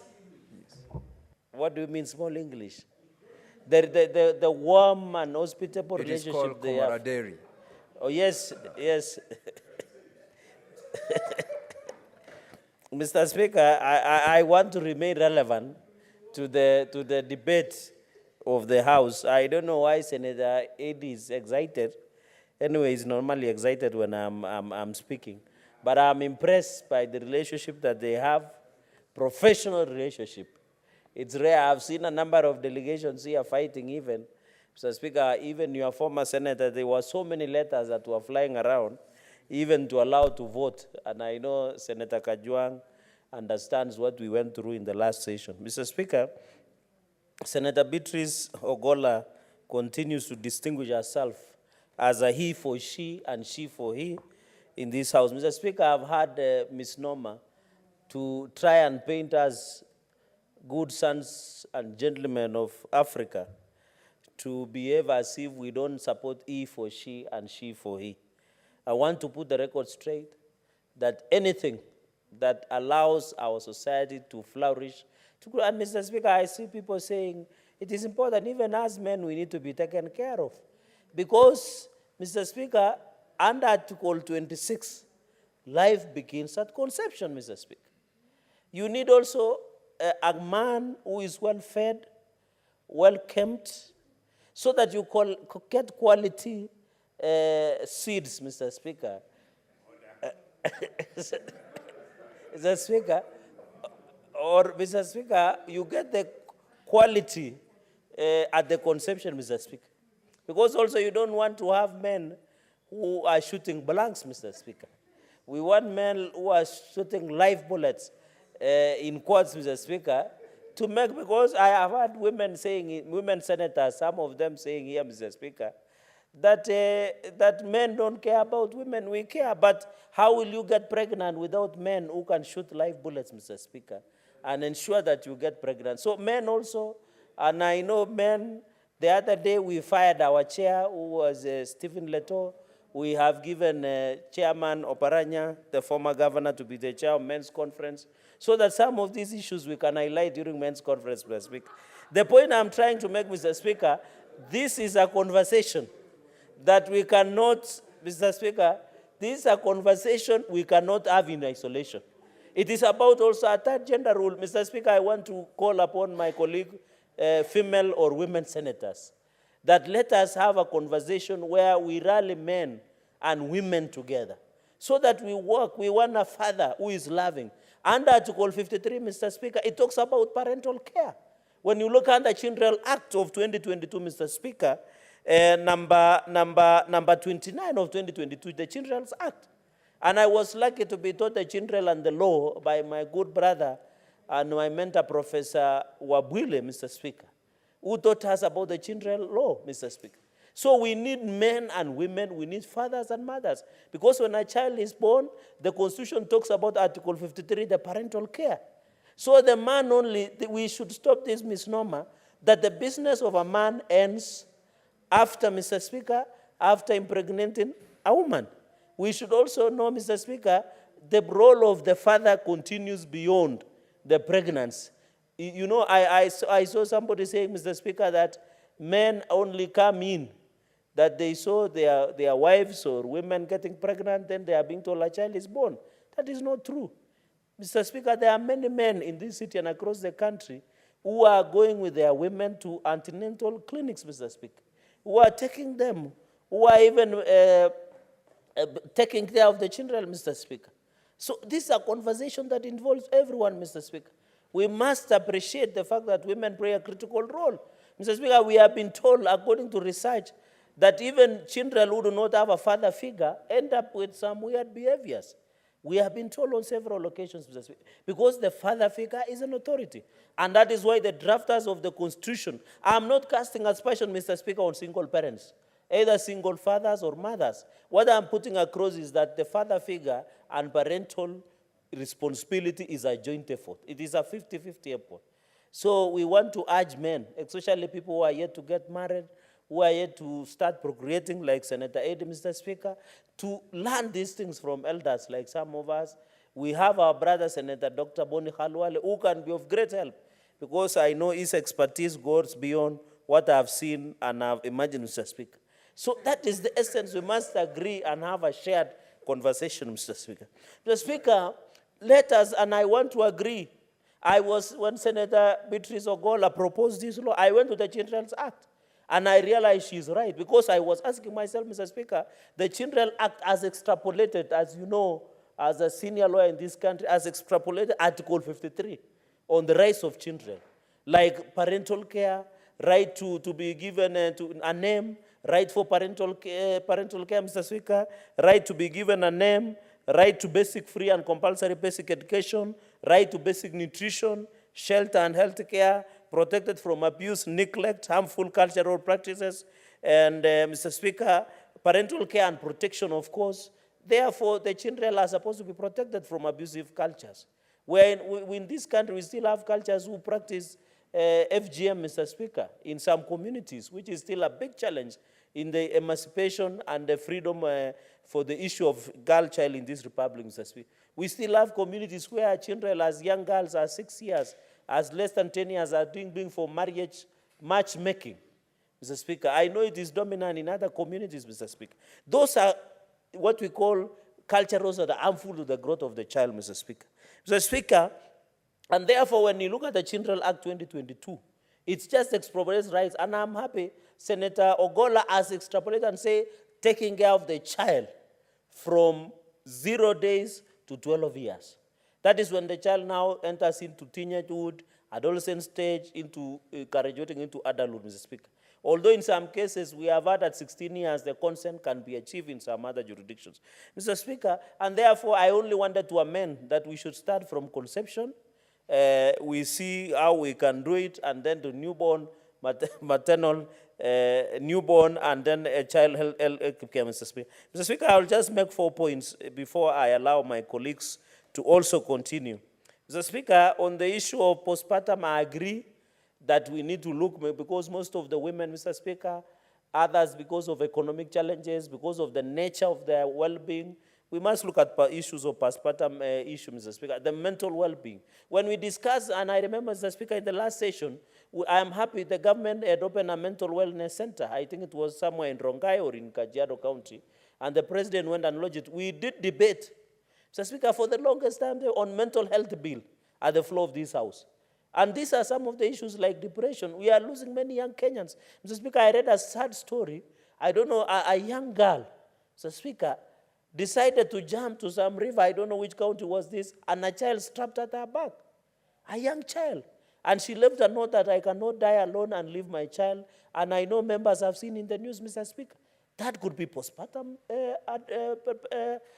depression, Mr. Speaker. We must look at the mental well-being. Especially there are body changes to a woman when they get pregnant. They also struggle, you know, when they give birth. There is that challenge in their well-being, and it can affect even their mental wellness. And therefore, I agree that we must address, because to avoid suicidal thoughts, Mr. Speaker, sometimes there are people who become deadbeats. Others just shoot like snipers and disappear. Mr. Speaker, it might bring depression and stress to most of our young girls and ladies, Mr. Speaker. But I want to advise, because I'm a man, for free, that before you get pregnant for anybody, Mr. Speaker, you must be sure this is the guy. Check the quality of the genes or seeds, if you like, in quotes, and then check that if that person can hang around. You know, Mr. Speaker, the nature of men are hunters and gatherers. Mr. Speaker, that's beside the point. Another point I wanted to make is clause 5. Of course, I have said this standard maternal and youth. The child health, that is Article 53, Mr. Speaker, talks specifically about the issue of child, right, Mr. Speaker. Mr. Speaker, and I think in future, I don't know whether our standing orders allow. We used to have a former majority leader who used to read his submissions. But when you go to US, and I know Senator Eddy is an expert of issues of US, you find senators reading their presentation. I don't know what she will do, and I've seen even in Parliament of Uganda where people read their presentation, but I know maybe our common practice, Mr. Speaker. Mr. Speaker, the issue of number 5, on the issue of course, culture, I've said that as leaders, we must be at the forefront to condemn some of the cultures that are harmful to our health. You know, some people, I know under the Jewish practice, a child is supposed to go under initiation within 8 days of being given birth, if my memory serves me right. There are some others, people would want to sue some tattoos and many others. I know, Mr. Speaker, you are aware there is a song that is famous that says in our local culture, Kijoran tattoo lakwet. And it is a common, so we don't know. What I translate is that a child has drawn a tattoo. And it's a serious, that song, Senator, talks about a child who has imprinted a tattoo. So they say, Kijoran tattoo lakwet. Lakwani. So that is, so to some of those things allowed under the law, when you take a child, put them an imprint, put them a mark on their body, it could be culturally acceptable, but it is wrong because there is no consent. We have said the consent, Mr. Speaker, and we have practiced longer than some of us, is at 18 years. So what should we do? I know there is guardian alitem, as the law says. There is a guardianship, the role of suing through the next friend. But does another have a consent? Senator Beatrice, I don't know, you need to look at the legal jurisprudence, and the speaker you can sit with him so that he can give you the legal jurisprudence. If today I take my child to be done a cultural something, maybe an imprint or a tattoo, or something, a mark, when that child, I'm the guardian, am I allowed legally under the law to give consent on behalf of the child? So we need to have that exposition on that jurisprudence. Number 5, I agree, but I don't know. I know there are a number of people who are Catholics here, Mr. Speaker. On the issue of family planning, I'm happy. She has captured something about not pregnant, but I know a number of us are Catholics, Mr. Speaker. A number of colleagues are Catholics. They say let the natural take its course, Mr. Speaker. They don't agree with how do you capture? I don't know how you will have a conversation with Catholics, for example, when it comes to issue of family planning, Mr. Speaker. I know the only family planning that has been captured in the Bible is the withdrawal process, Mr. Speaker, where another person was doing that in the Bible. So I think that has been captured. So the also of conception, it is in the Bible, Mr. Speaker. I'm not quoting something that is not in the Bible. Appropriate counseling, Mr. Speaker. Services for pregnant women, I agree, Mr. Speaker. Early detection and pregnancy, Mr. Speaker. I had a senator here say, and unfortunately she has left the chamber, that she doesn't know if she's pregnant or not. So I don't know, Mr. Speaker, but I agree that we must detect early. You know, some of the ectopic pregnancies or some of the miscarriages, Mr. Speaker, sometimes happen because maybe the mother or the girl or the lady or the woman does not know they are pregnant. So it is important for the antenatal care clinics for the visits that are there, Mr. Speaker. Preparation class, I don't know how relevant is this. I don't know whether in Africa, but maybe also traditional midwives that a senator had referred to, Mr. Speaker. Mr. Speaker, clause number 8, every health care provider shall provide to a child from time of birth to the age of 12 years. And I agree. So that that child at the age of 12 years, Mr. Speaker, another challenge is immunization. You know, there was a sect in Kitui, Mr. Speaker, and I know a number of us know that they refuse immunization. Even some of these sects that we have in the country, these people who are what we call religious extremism. You remember the issue of Shakahola, Mr. Speaker, debacle, where we were being told they were not allowed to eat, they were not allowed to take children for immunization. There were a number of, I remember in Kitui, there was a sect that do not agree their children to be immunized. What do you do about it? The issue of immunization, there have been allegations, Mr. Speaker, even through UNICEF, where allegations have been leveled that the immunization process, Mr. Speaker, there were allegations that it is a way of controlling birth rate in Africa. So we need, apart from the resistance from some communities, we also need to alleviate the fears that immunization is a way maybe to change DNA character of Africans or to control the birth rate, Mr. Speaker. So on this issue of immunization, I beseech Senator during the public participation or during the report writing, capture properly. I know, and it is worth to note that over 70% of our children, according to the latest findings by National Vaccine and Immunization Program in the country, have been vaccinated. Where are the 30%? And you know, Mr. Speaker, during COVID, I was told most Africans survive because we do immunization against polio, diphtheria, whooping cough, among others, Mr. Speaker. So we need to agree as a country that we need to move to 90% to ensure and encourage. I think the role of county government in this bill, and I want to thank the senator, she has elaborated that awareness. We need to go to the village and tell that mama who did not go to school that they have children, Mr. Speaker, that you need to take them for immunization. That's how we will prevent diseases like polio, Mr. Speaker, among other diseases. So that if the child needs special needs, and I'm happy the PWDs have been captured, Mr. Speaker. You know, there are children who have special needs. I see some parents And it is wrong to hide a child who has special needs or PWD child. I want to encourage parents, if you get a child, it is not by design or because, Mr. Speaker, if you have been given a specially needy child through or a PWD child, 6 services, let them take them to special schools.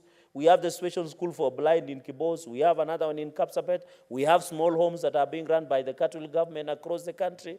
Let us all, Mr. Speaker, and ensure so that we take care of those children. They are special. They are unique. We have our special Senator Christola Sige.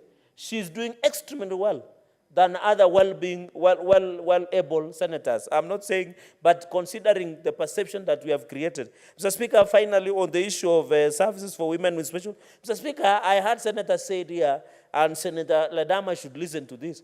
I have been, Mr. Speaker, I have gone through these streets, even in many other areas. I always find that, Mr. Speaker, has it not shocked you that how can PWD, a woman who is PWD or what we call akili pungwani or a mental disorder is pregnant, Mr. Speaker? Who are impregnating these women, Mr. Speaker? Even in my area, a woman who was mentally disturbed, every season I used to pass, I see her, she's pregnant. Until the local dispensary in my place had to cut off the fallopian tubes, Mr. Speaker. Or how can we put it? Had to put it on family planning, Mr. Speaker. Because how on earth would somebody impregnate a mentally disturbed man? How do they do it, Mr. Speaker? This is shocking. It is a shame, Mr. Speaker, but I'm happy the issue of PWD has been captured here, Mr. Speaker. Mr. Speaker, the functions of county government, of course, and national government is highlighted, 4th schedule policy. Mr. Speaker, the issue of county assembly and reporting to Parliament, I agree for accountability purposes. I want to encourage Senator Ogola, who is deeply engaged with Senator Ledama, that they should attach to the reports that the president normally tables, especially on human rights aspect. Mr. Speaker, the MCS must allocate budget. I agree with that, Mr. Speaker. And also vulnerable groups and identification of these vulnerable groups on how to assist. I'm aware with the floods, Mr. Speaker, like my strategy here in Nairobi and across the country. There are many people, Mr. Speaker, who because of one thing or another, they have lost their parents. They have become orphans overnight. We need also to ensure they are captured. Mr. Speaker, Holland said, I want to assure the women of this country that men are he for she and she for he, because without women, we are not there. Without men, we are not there. We must exist through symbiotic relationship because God has put us together. So I know this, and in fact, I want to encourage Senator Ogola when she takes this bill to National Assembly, should look for a man to co-sponsor the bill so that we own together. These children belong to all of us, Senator Amida. They are our children. You need a man to make them, and you need a man to take care of them.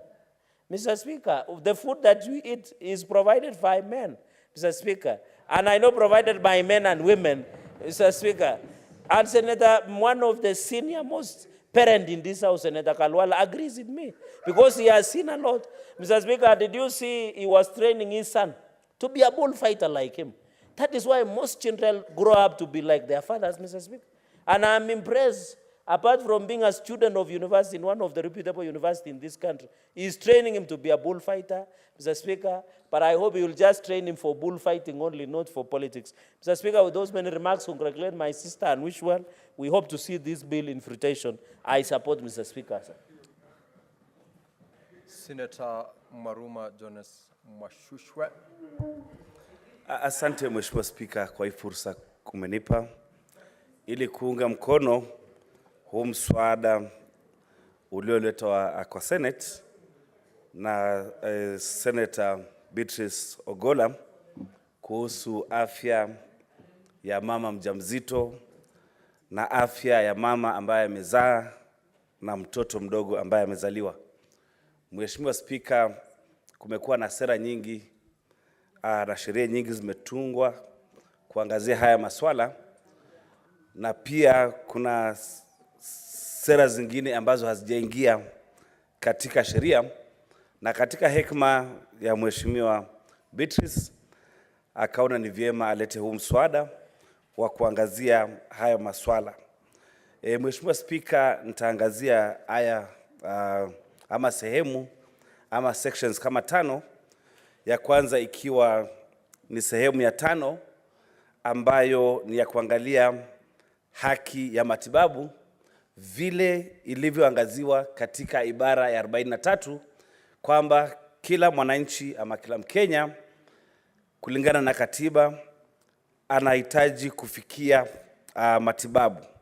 Mheshimiwa Spika, kwa mama mjamzito na mama aliyezaa na mtoto aliyemchanga wako na haki za kupata matibabu, na huduma ya kwanza ambayo inafikia ama inapelekea kuwafikia hii afya iko katika sehemu ya 6 ambayo imesema kwamba mama ambaye hana mimba anafaa kupata huduma fulani. Na Mheshimiwa Spika, kuna huduma kama ya aina vyakula ambayo mtu ambaye hana mimba ama mama ambaye hana mimba ama mwanamke, maana kama hana mtoto basi si mama, mwanamke ambaye hana mimba anafaa kufanya. Wakati wa kwenda kwa tendo la ndoa, Mheshimiwa Spika, kuna mambo tulikuwa tunaambiwa tufanye kabla ya kwenda kwa tendo la ndoa, na katika universities nyingi ama vyuo vikuu wanafunza elimu kwa mfano ya HIV ama ukimwi, na wanaambiwa ya kwamba kabla hujaenda kwa tendo la ngono ama kufanya mapenzi, basi ni vyema kuangalia vile vifaa ama zile zana zinazotumika katika matendo ya ngono. Mheshimiwa Spika, kwa mfano mwanamume kabla hajaenda kwa tendo la ngono aangaliwe kama kuna hali ya afya ya kutosha, ama inaweza kuwa kuna maambukizi ya virusi, akona maambukizi ya fangasi, akona maambukizi ya bakteria. Mheshimiwa Spika, hili ni swala ambalo limekuwa na hamasisho la kina mama ambao hawajapata mimba. Wanaelezewa kabisa kwamba ukienda kwa tendo la ndoa ama kufanya ngono ama kufanya mapenzi, yule mtoto anatakana kuwa na afya njema, na kama atakuwa na afya njema basi ni lazima yule mwanamume ambao unaenda naye kwa tendo la ngono awe na afya njema na awe labda hana maambukizi. Kwa hivyo Mheshimiwa Spika, hili Mheshimiwa Beatrice ameona ni vizuri kwamba tuangazie ama kuangazia afya ya mama na mtoto, basi ni lazima pia tuangazie afya ya mama ambaye hana mimba apate hamasa ya kutosha, ili kwamba kama atapata mtoto ambaye ana afya nzuri na yeye mwenyewe awe na afya nzuri, basi kabla hajaenda kwa tendo ambalo litapelekea yeye kuwa na mimba awe ameangaliwa vizuri. Mheshimiwa Spika, sehemu ya 7 inaangalia huduma zinazofaa kupewa mwanamke aliye na mimba. Na Mheshimiwa Spika, haya ni mambo kila wakati katika mafunzo ya kiafya, katika maelezo ya maredio na vyombo tofauti, na katika vyakula vingi ambavyo Mheshimiwa Spika watu wanakula vimeandikwa.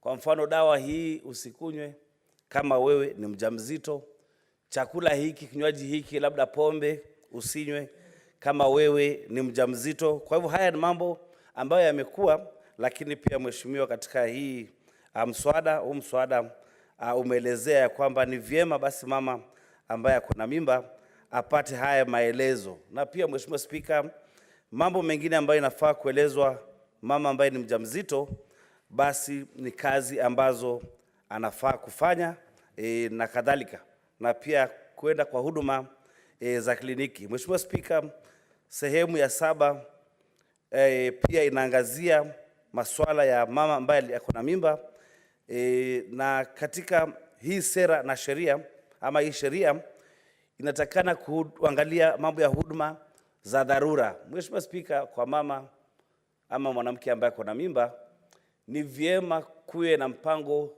dhabiti, mpango mufti ya kuhakikisha kwamba mama ambaye ako na mimba atajifungua kwa hali ambayo si tatanishi.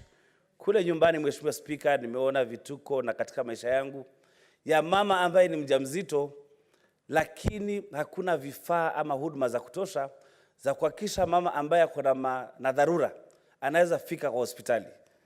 Mwaka wa 99 Mheshimiwa Spika, nilikiwa naendesha gari na kuna mama ambaye alijifungua akiwa kwa gari yangu kwa sababu nilimpata kwa barabarani, hakuna gari la ambulance, na huo wakati kuwa na simu, ilibidi nimbebe kabla hajafika hospitalini akajifungua, na ilikuwa ni hali hatari sana kwa sababu mimi mwenyewe sikuwa naweza kumsaidia huyu mama ili kujifungua. Kwa hivyo Mheshimiwa Spika, kujitayarisha na kupatia elimu ya kutosha mama wajawazito ni muhimu sana. Juzi tu miaka 2 zimepita, kuna mama alikuwa mjamzito na amepelekwa kwa health center ambayo haina vifaa vya kutosha kule Voi, na alivyoanza kujifungua bahati mbaya mtoto akaanza kuja vile visivyo, ikawa anakuja na miguu imetangulia. Mheshimiwa Spika, kujifungua natakana mama mtoto aje na kichwa. Hawa nurses walipiga simu kwa kituo cha referral cha Moi kwa mfano, na wakaambiwa kwamba tutakuletea ambulance, na wakangojea masaa 3 bila ambulance kufika. Mheshimiwa Spika, huyu mama bahati nzuri alisaidiwa na miujiza na akajifungua, akasaidiwa na madaktari. Kwa hivyo katika kujitayarisha kwa kina mama kujifungua, inatakana hili liwe kosa ama kutojitayarisha kwa kutosha kuwe ni kosa la uhaini ama criminal offense kama tujajitayarisha vya kutosha kungojea na kusaidia kina mama ambao ni wajawazito. Tumeona hospitali zetu hali za afya zimedorora na si nzuri. Kwa mfano, itakuwaje watu wangojee ama mama angojee masaa 3 bila kufikiwa na ambulance?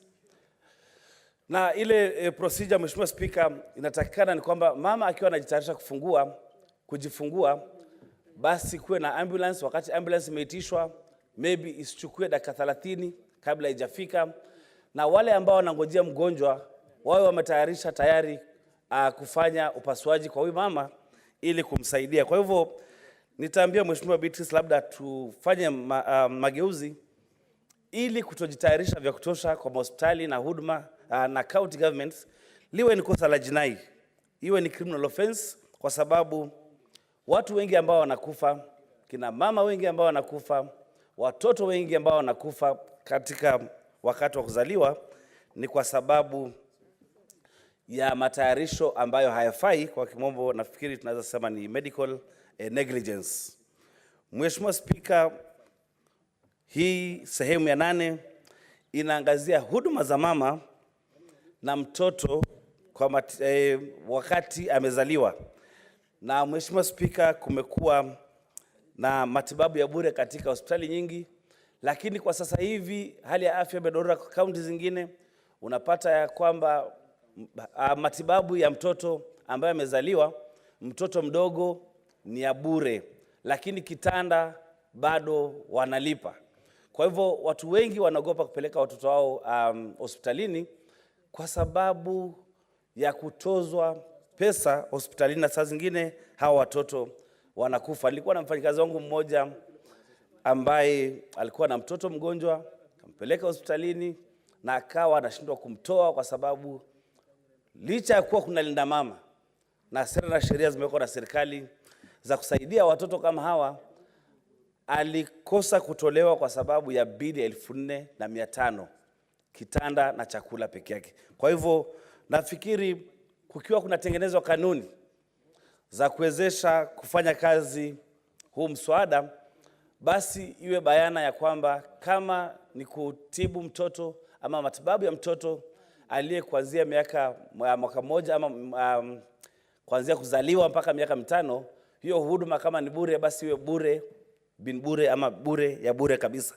kwa sababu hata chakula na kitanda bado hayo ni malipo na watu wengi hawawezi kumudu. Ningependa kukubaliana na wasemaji ambao wamesema mbele yangu kwamba hii program ya Linda Mama ilikuwa ni program nzuri, lakini serikali yetu ambayo iko saizi imetoa huduma nyingi sana, na tunaogopa ya kwamba hata hii huduma ya Linda Mama inaweza ondolewa pia.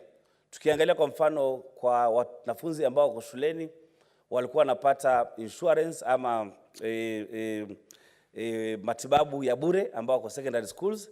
Saizi hiyo imeondolewa na wanalipa, na mambo mengine mengi, sera nzuri ambazo zimekuweko na saizi zimetolewa. Nafikiri hii ya Linda Mama ni vizuri kama itawezekana, basi iwachwe ibaki hapo.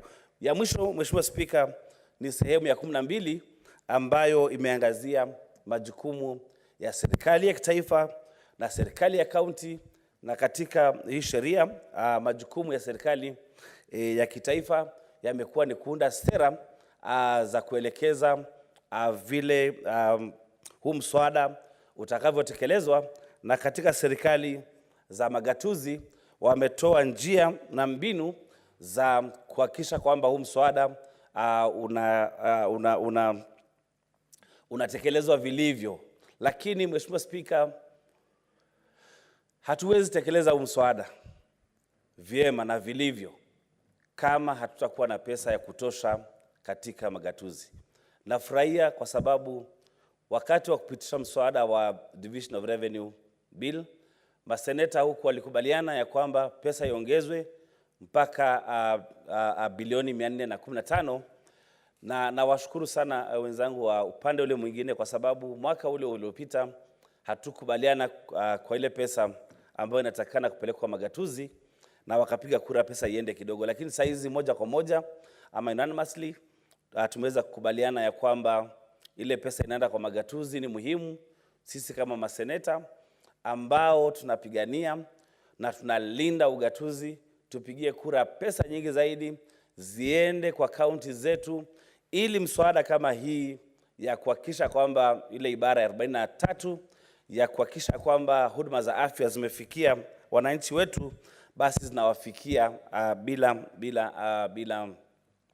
bila kukosa. Lakini pia kuna kucheleweshwa kwa pesa zile za kaunti, na kucheleweshwa kwa pesa za kaunti kwenda kwa magatuzi inapelekea kuwa ya kwamba ile miradi ya maendeleo ama zile programs pia ambazo zinapelekea miswada kama hii kutekelezwa, saa zingine inakuwa shida kubwa sana, kwa sababu sheria inasema ya kwamba kabla mradi haujaanzishwa, kabla program haijaanzishwa, basi kuna pesa tayari katika account. Lakini kama pesa zitakuwa zinachelewa kuenda katika magatuzi, basi mswada kama hii na huduma kama hizi itakuwa ngumu zifikie wananchi wetu. Kwa hivyo mimi ningependa kusema kwamba huu mswada tuunge mkono moja kwa moja, na upigwe msasa kidogo pale unatakana kupigwa msasa, ili kurutubisha zaidi, na tupitishe na ukienda huko National Assembly pia tupigie debe ili upite. Asante sana Mheshimiwa Spika kwa hii fursa. Senator Joyce Korir.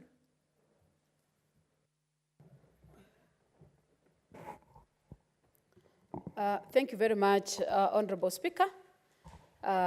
Allow me also to congratulate Honorable Beatrice Zogola on this very, very important bill, the bill on maternal, newborn and child health services bill, which has really come in very, very timely. I know it's long overdue.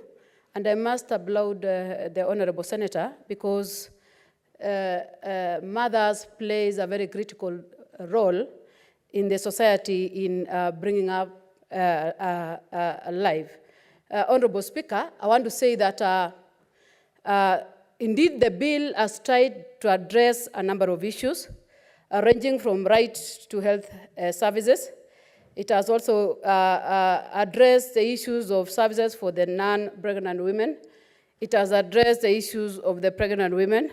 It has also addressed the issues of the roles of the county governments. And Honorable Speaker, I want to specifically talk about the article that is part 4 of the bill, that is part 4 of the bill, Article 14, where it's talking about in F, the formulation of programs and implementation of strategies aimed at reducing the infant mortality rates and maternal mortality ratio in the counties. Honorable Speaker, this is something that has been really affecting a number of counties. And when you go to the statistics within the various counties that we have, this is an issue that has really been affecting us in terms of losing the infants and even the mothers. And also, Honorable Speaker, it will also enable us to implement the programs for the acceleration of infant immunization. And on age, Honorable Speaker, it talks about developing and implementing training programs for the skilled birth attendants in the county governments, Honorable Speaker. Honorable Speaker, I want to say that this is a bill, Honorable Speaker, that is also trying to assist or to cure the challenges that people living with disabilities have been undergoing through, Honorable Speaker. And within the bill, it has also talked about the formation of community-based committee that is going to foresee the needs of the people living with disabilities and even the infrastructure that they are supposed to be assisted in getting their treatments, Honorable Speaker. So I want to say that I will also want to agree with Honorable Senator from Narok on the issue of the care, the mother and child care, where it starts immediately after the child is born. And the amendment that Honorable Senator is trying to bring, where the child and the mother can be addressed or can be assisted for at least 1 year before they can be separated, Honorable Speaker. So I just want to say that I support this bill and I applaud the Honorable Senator and the senators who have contributed to this bill. Thank you, Honorable Senator. Honorable Speaker. Thank you, Senator Joyce. Senator Hamida Kibwana.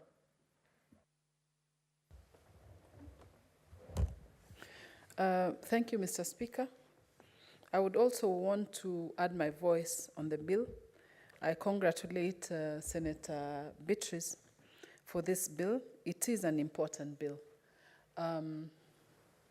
It covers, or we hold us as mothers, we hold it dearly. I'm happy that it has covered most of the issues that are always raised. I've seen, for example, the free prenatal care, Mr. Speaker. The Linda Mama, of course, was quite, we were very, we were happy with the Linda Mama, but now that it has been withdrawn, we're really hoping that any other that has been introduced by the government will take care of the prenatal care, that is the Linda Mama. I can also see on number 7, Cap 7, is it the preparation classes as desired? The preparation classes is necessary, Mr. Speaker, for our young children. Girls are getting pregnant while they're 14, 15, 16, and they're not sure or they've not been trained on how to take care of the children. At least some of us had the privilege with our mothers, to help us through. So the preparation classes is necessary, and it is desired. Postpartum and postnatal period. Mr. Speaker, you realize I had a motion for postpartum depression. This is key for women who have gone, mental health for postpartum depression. Many women are going through this kind of depression. I even gave an example of one of my relatives who has to be taken to a mental health hospital when she goes through postpartum depression. So once we have the healthcare services for the postpartum depression, Mr. Speaker, all of us go through that period. Covers. It does cover and helps the women go through this stage. I've also seen the postnatal also, that is also covered. Mr. Speaker, many women, some of them, actually 3/4, or should I say over 45%, cannot afford to go to hospitals, imagine when they conceive. It is a serious matter. And you may find the woman only goes to hospital when she's about to give birth. Yet, all that period, 8 months, nothing has been observed. So it is unfortunate most of the time that they lose their children because there's no postnatal follow-up. So I'm happy that this has been covered in this bill. And then also where the child is severely malformed at the time of birth is also necessary. Mr. Speaker, also, as women, most of them cannot afford pediatricians. And there's a name, maybe Senator Kalwale can assist me. You know, the doctors, the pediatricians who only deal with pediatric, I mean the child, you know, who are just been born, I mean the infant, sorry. That is necessary also for all of us women who deliver and don't have pediatric, you know, pediatricians. So this bill has taken care of that the healthcare provider may refer the child to a relevant medical practitioner. So that one, Mr. Speaker, is also covered in this bill. Mr. Speaker, essential interventions are highly cost-effective and result in benefit ratio. The reproductive health package is particularly at times quite hefty, but it's also important. This also covers the contraceptive services. Mr. Speaker, when we go through poor reproductive health, the outcome of women and children, of course, may result a risk factor, such as unsafe sex.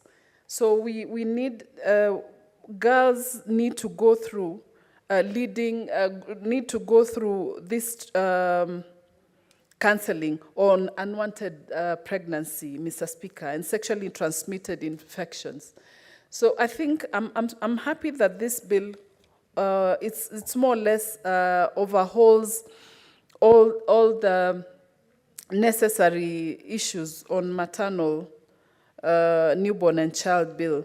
The last but not the least, Mr. Speaker, another hidden reproductive health is infertility, Mr. Speaker. Infertility, nowadays we realize it's quite key. And in 2010, an estimated 48.5 women were involuntarily childless. So this, I'm hoping that this bill will also cover that. Mr. Speaker, you're all aware that I had my e-health bill, which is now has been transformed into digital health bill. And it was actually also more or less, I would say, it complemented the maternal newborn and child bill. So I'm happy that since maybe I may not be, I mean, again, a champion of my e-health bill, since it has already been taken, I mean, by the government, but then I'm happy that Senator Beatrice has covered actually most of the things. And I also want her, if necessary, to see whether telemedicine and everything can be covered on this one. So that at least, you know, the telemedicine, you may find that that child doesn't have to be brought to Nairobi, but then can be treated there, and the doctors, all those things can be sent to Nairobi for the test and then go back maybe to Meru or to some place. So telemedicine is also necessary in this. And also in pharmacy, how do they track the medicine, the pharmacy thing, I mean the medicine from point A to point B, that is going to, of course, medicine for, that is, of course, in the package of telemedicine. We have the telemedicine and the pharmacy. So all of them should be tracked together so that even a person in Garissa or Tana River can be treated, or a child, mother, and, you know, a newborn can be treated. I thank you, Mr. Speaker, and I want to say that I support this bill 100%. Thank you. Senator Mutinda Tabitha. Thank you, Mr. Speaker. Allow me first to applaud my sister, Senator Ogolla, for such a great bill. And I want to say that this bill is not only for mothers, but for all generations, both male and female, because it is in our collective responsibility then that we get the natural blessing as God gives us, because it comes from God, and it's something that requires the responsibility of both parties. So I really want to also appreciate the male colleagues who've really shown very positive support. This is a journey that even us as women, we cannot achieve alone. Touching on the area of the medical sector, Mr. Speaker, you realize that both male and female are doctors, are gynecologists, are pediatricians. And so it is totally a collective responsibility. In that, then we are able to achieve and see a generation that has a space medically that is going to be accommodative, especially for the young ones, for the future. Let me start, looking at or mentioning the issue of the CHPs. CHPs are really playing a very key role in our country, and I'm happy that it's been one of our manifestos that we've been able to achieve.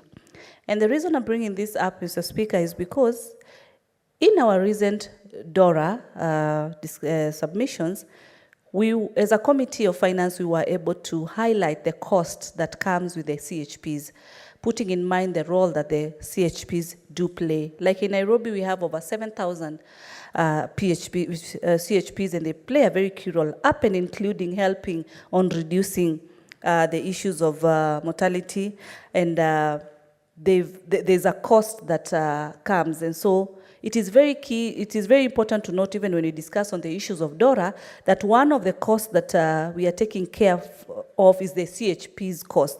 Then who in the long run will be able to have very much impact as far as the issues of mortality are concerned, Mr. Speaker. Mr. Speaker, I note in the bill, and I would want my Senator Gola to note on section 8(2), it talks about where the child under subsection 1 is severely malformed at the time of birth, the healthcare provider may refer the child to a relevant medical.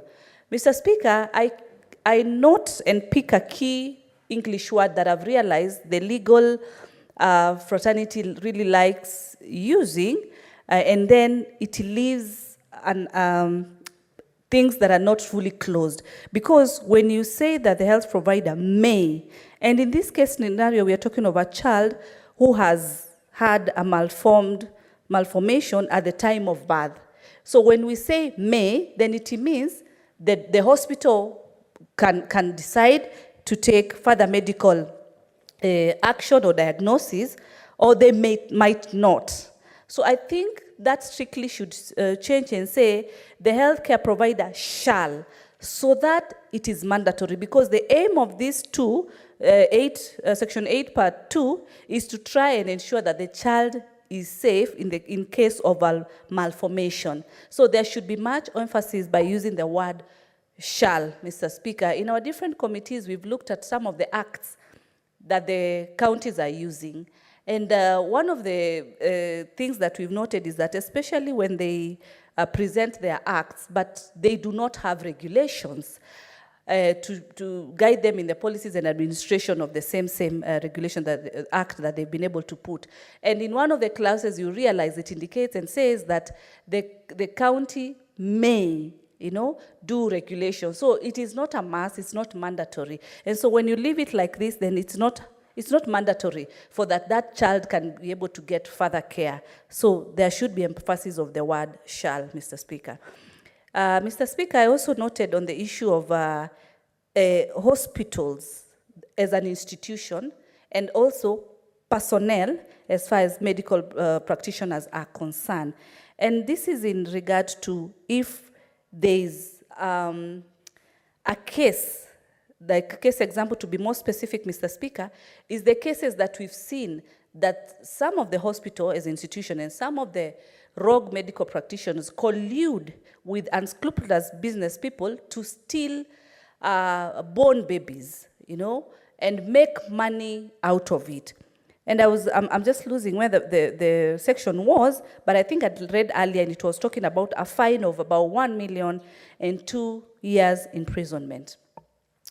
Pregnancy naturally is 9 months, as God, you know, has, you know, it has been. And so saying even 1 year is I mean, even 2 years, it cannot be matched with the pain that a woman goes through. And then you find that in this process you have prepared for your child, and then someone out there is preparing to make it commercial, to collude with this particular team to steal babies in hospitals, as we've seen.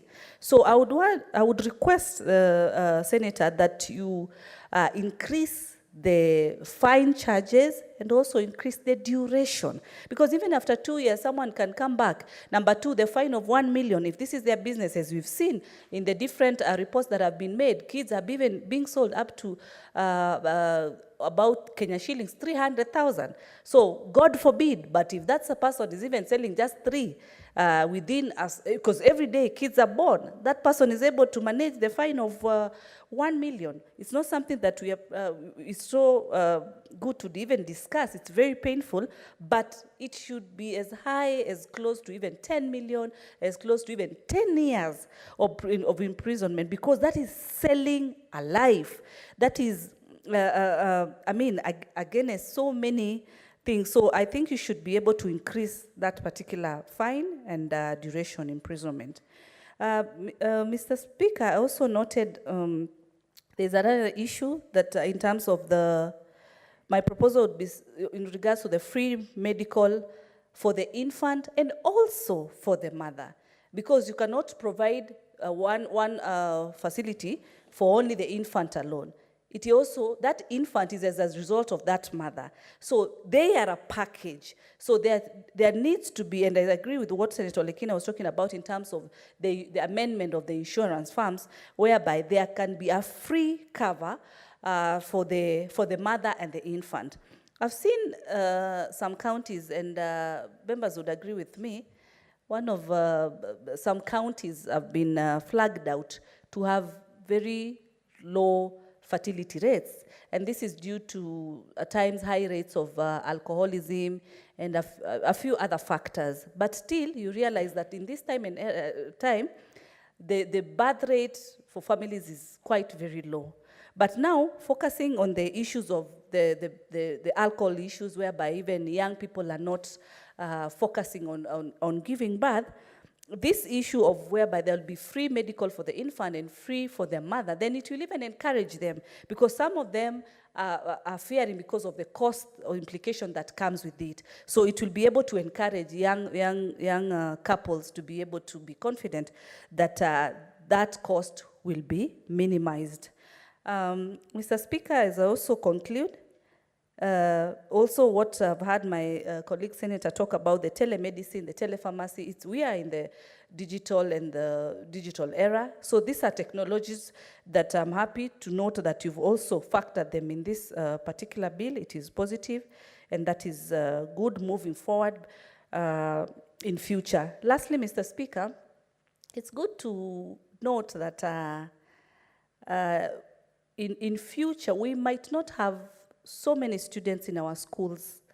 And this is because the birth rate is not at a higher rate, but a very minimal rate.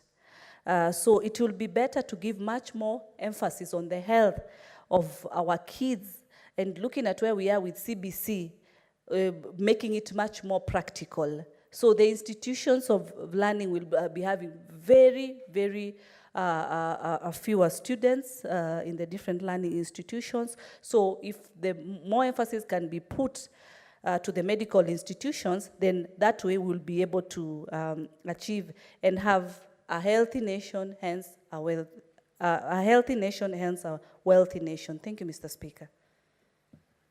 Senator Kamar Margaret. Thank you, Mr. Speaker, for giving me the opportunity. First, I would like to congratulate my sister for a well-articulated bill.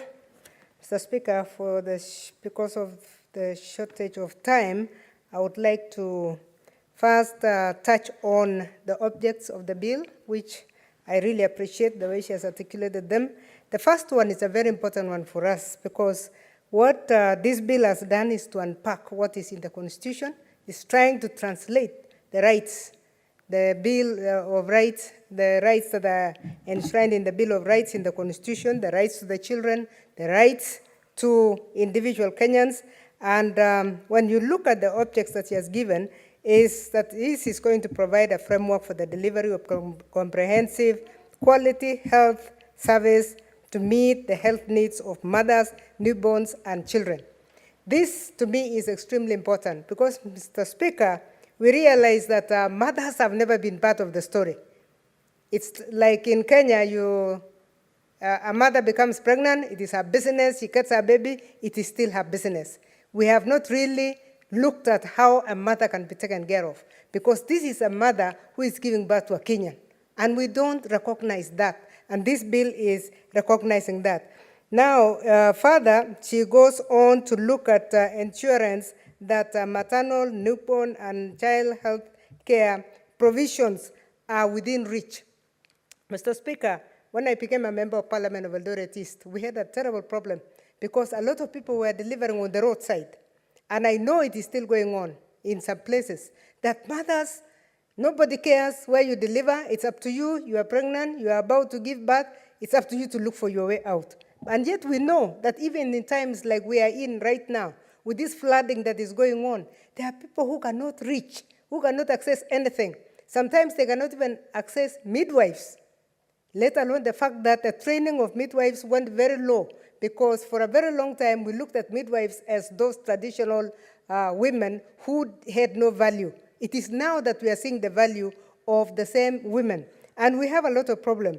So the establishment of programs to expand and improve availability and access of maternal, newborn, and child care services is one that we must take very seriously in this Senate. Why? So health is devolved. And because health is devolved, we should not restrict our access to these facilities to health centers, as we are told, and beyond. It is very important that any dispensary should have a maternity wing. It is just one room, a delivery room, and a place for the mother to rest after that. If we have a tradition of taking care of them at that level, then we are going to make a difference in the lives of these mothers. And this, again, is because we have never really looked at the mother. We have been looking at these Kenyans when they are grown up, they join the army, they become our officers, the police, they become teachers, professors, and so forth. But if we focus on taking care of the mother, then we are going to have a healthy nation. Because without taking care of how the mother, is treated before birth and after, we will continue to treat diseases that should not be even around us. So I really am very, very happy with this bill myself. We know that we are going into community health providers stage, and that is going to be very helpful. The one thing that I want to again mention as far as mothers is concerned is maternity leave.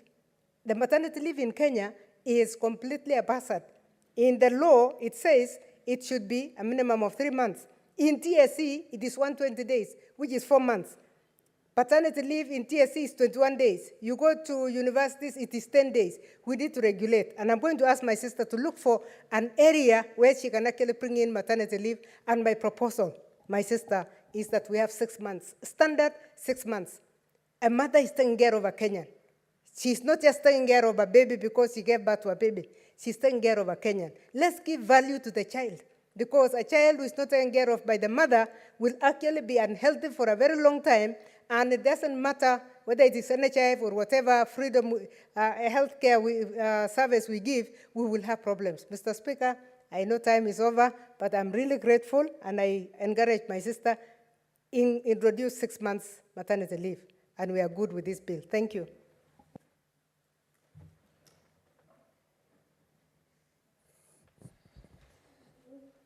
Honorable Senators, it is now 6:30 p.m. Senator Kamar, if you were not done, you still had 15 minutes to conclude on your submissions on the bill when the House resumes. It is now 6:30 p.m., time to adjourn the Senate. The Senate therefore stands adjourned until tomorrow, Wednesday, 8 May 2024 at 9:30 a.m.